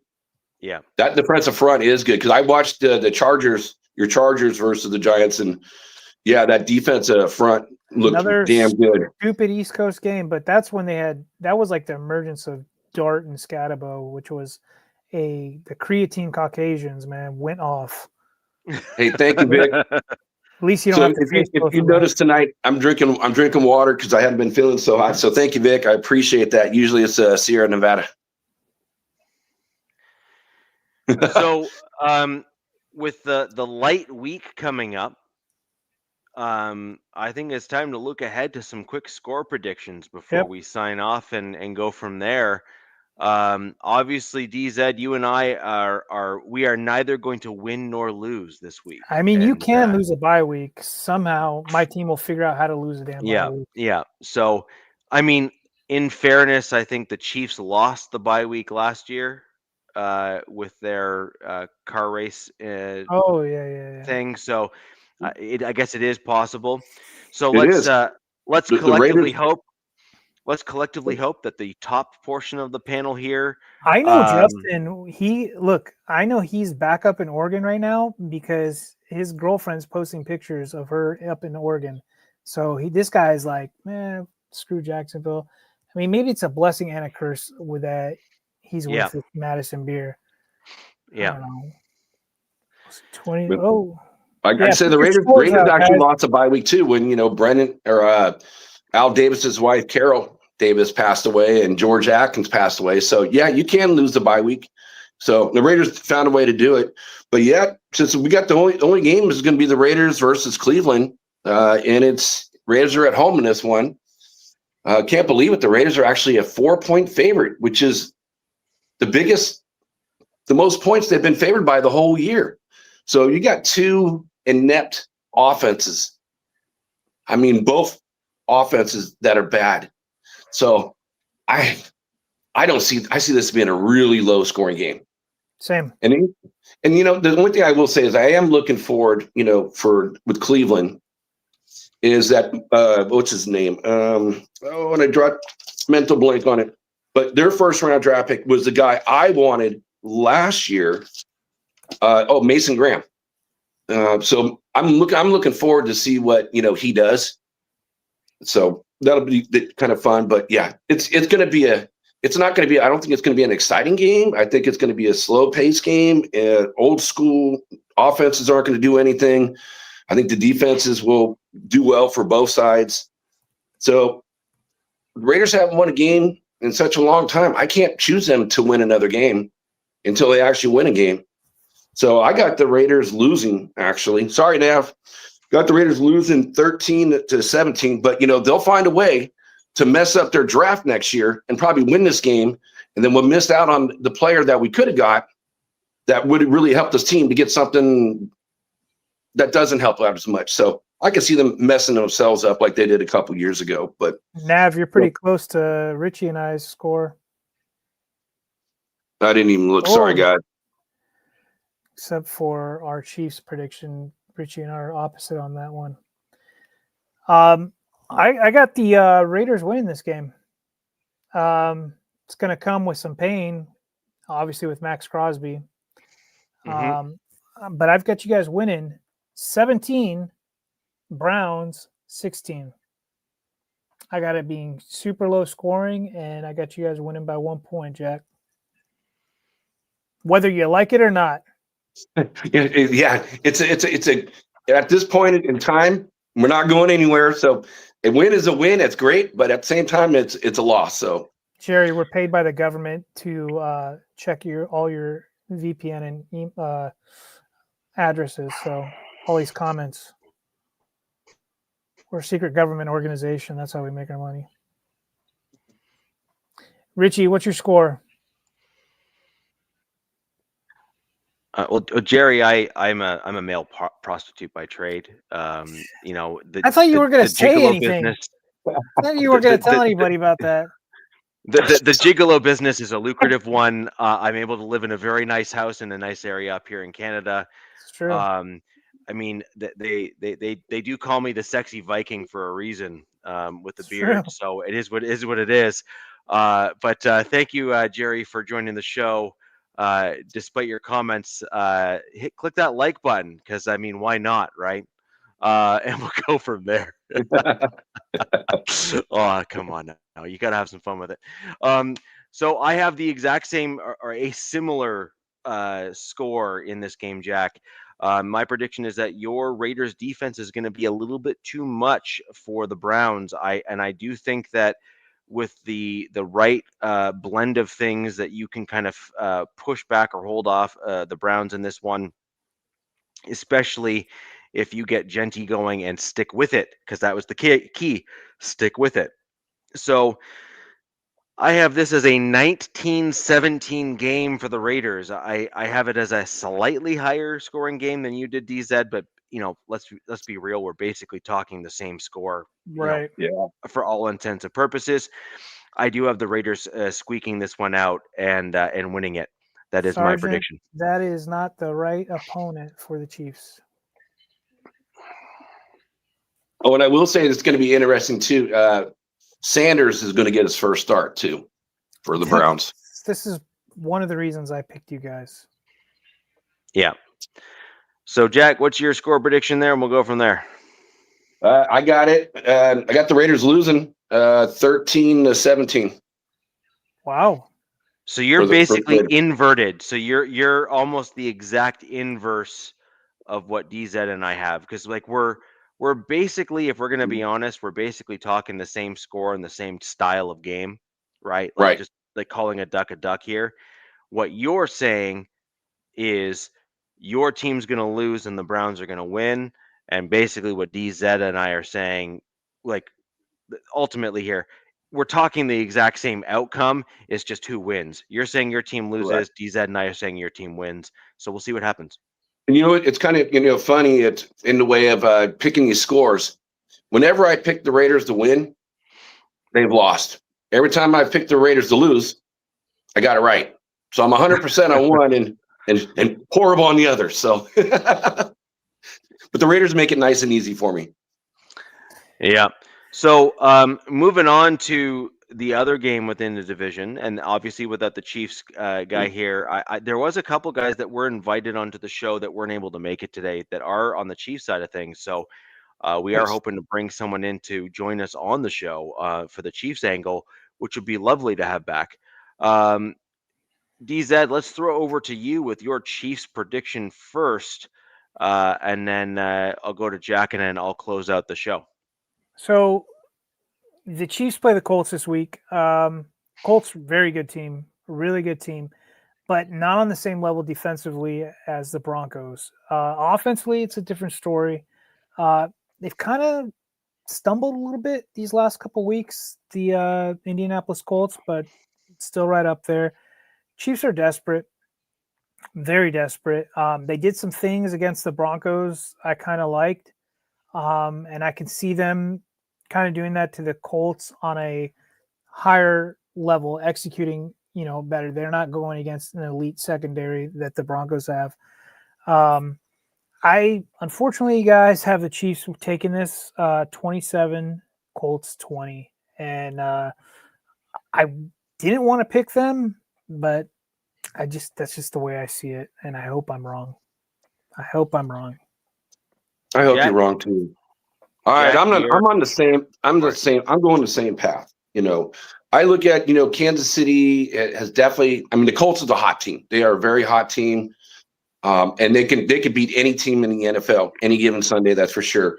But I feel like, with the pedigree of Kansas City and what they've done, their backs are up against the wall. This is really it. If they win out, they could potentially make the playoffs. But if they don't win this game, they're definitely done. So since they're going to be under pressure and they know how to play in the playoffs when their backs are against the wall, I really feel like they're going to squeak this one out. But I do see it being a high-scoring game as a whole. So I have it. I said 27-24, Kansas City. I forgot. What did you say, DZ? I said 27-20, Chiefs. Okay, so we're the same on with KC and just 4 points off on the Colts. Okay. So, yeah, we both got them winning. How about you, Richie? So I'm in an interesting position. So I do agree. I think the Colts are a bit of a hot team this year. They've kind of come out and surprised a lot of NFL fans. And frankly, I just think overall shocked the NFL a little bit in terms of just how good they are. They are also a very well-rounded team overall. Like their defense isn't like elite, but it's still really good. They're certainly really good. Yeah.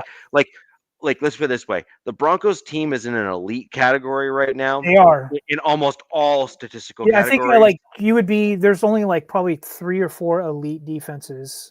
I would say it'd be Broncos, Texans, Eagles, maybe one other team. I don't know. Yeah. So when you look at where the Broncos defense is right now in terms of who they've won and beat and all that kind of stuff and who they struggled against, the Broncos overall have really done some really interesting things in terms of the Broncos defense. I do not believe that the Colts are at that level, but they're certainly darn close. They are. Right. They're in that kind of like discussion of being like really good.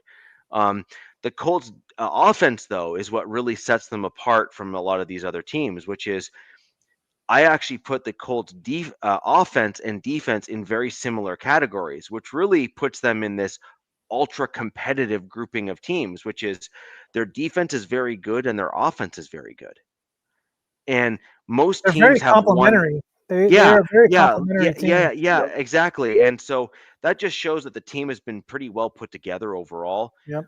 As a result, I actually think that the Colts are well positioned to cause a lot of damage to the Chiefs' defense, keep the Chiefs off the field, and then also you and potentially thinking alike. Yeah. I have our private chat on the screen. I can't even see what Nav is saying right now, and I'm intentionally doing that because I don't want to be influenced or have people think that I'm influenced. And for the record, I posted my Chiefs score that I'm about to list right here before we even spoke about the Raiders game in our private chat. So my Chiefs score prediction is actually Colts 31, Chiefs 24. I think that's similar to here. Let's look at Nav. He's got Indy over Chiefs 31-23. What was yours? Yeah, mine's 31-24.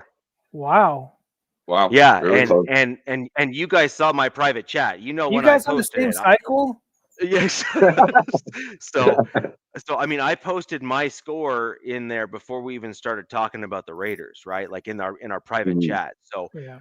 it's not like I've deviated from what I said or anything. And I just think the Colts are they have both sides at a above average.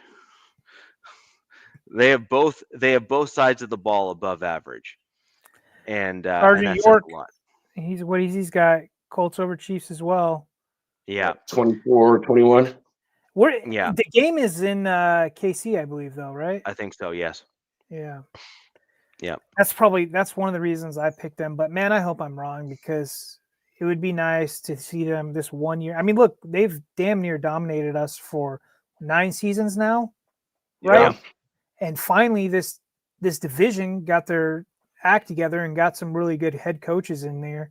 So they can't be doing this whole Patriots impersonation, with the dynasty that Pats had against that division was just trash. One Pittman. Actually, this is not right, though, comment that's on the screen right now. So if you're a Broncos fan, you actually want the Chiefs to win. And the reason why you'd want that is because it brings the Colts down a notch and it elevates the Broncos. So if you're truly wanting the Broncos to at least be in somewhat control of their own destiny as it pertains or comes to the number 1 seed, it would actually be in the Broncos' best interest for the Colts to lose and the Chiefs to win, because the Chiefs are at least a couple games back or more than a few games back of the Broncos. So the Chiefs are more of a threat right now to the Chargers than they are the Broncos at the moment in terms of the divisional rankings. Very much And so. you would want the Chiefs actually to win, and you'd want the Colts to lose, and then that drops the Colts down, and then it basically elevates the Broncos. He says that's what I meant. Yep. Go Colts. Broncos will be number 1 seed. So Switch it. English is a thing. I read English. You spoke English, and I read it correctly.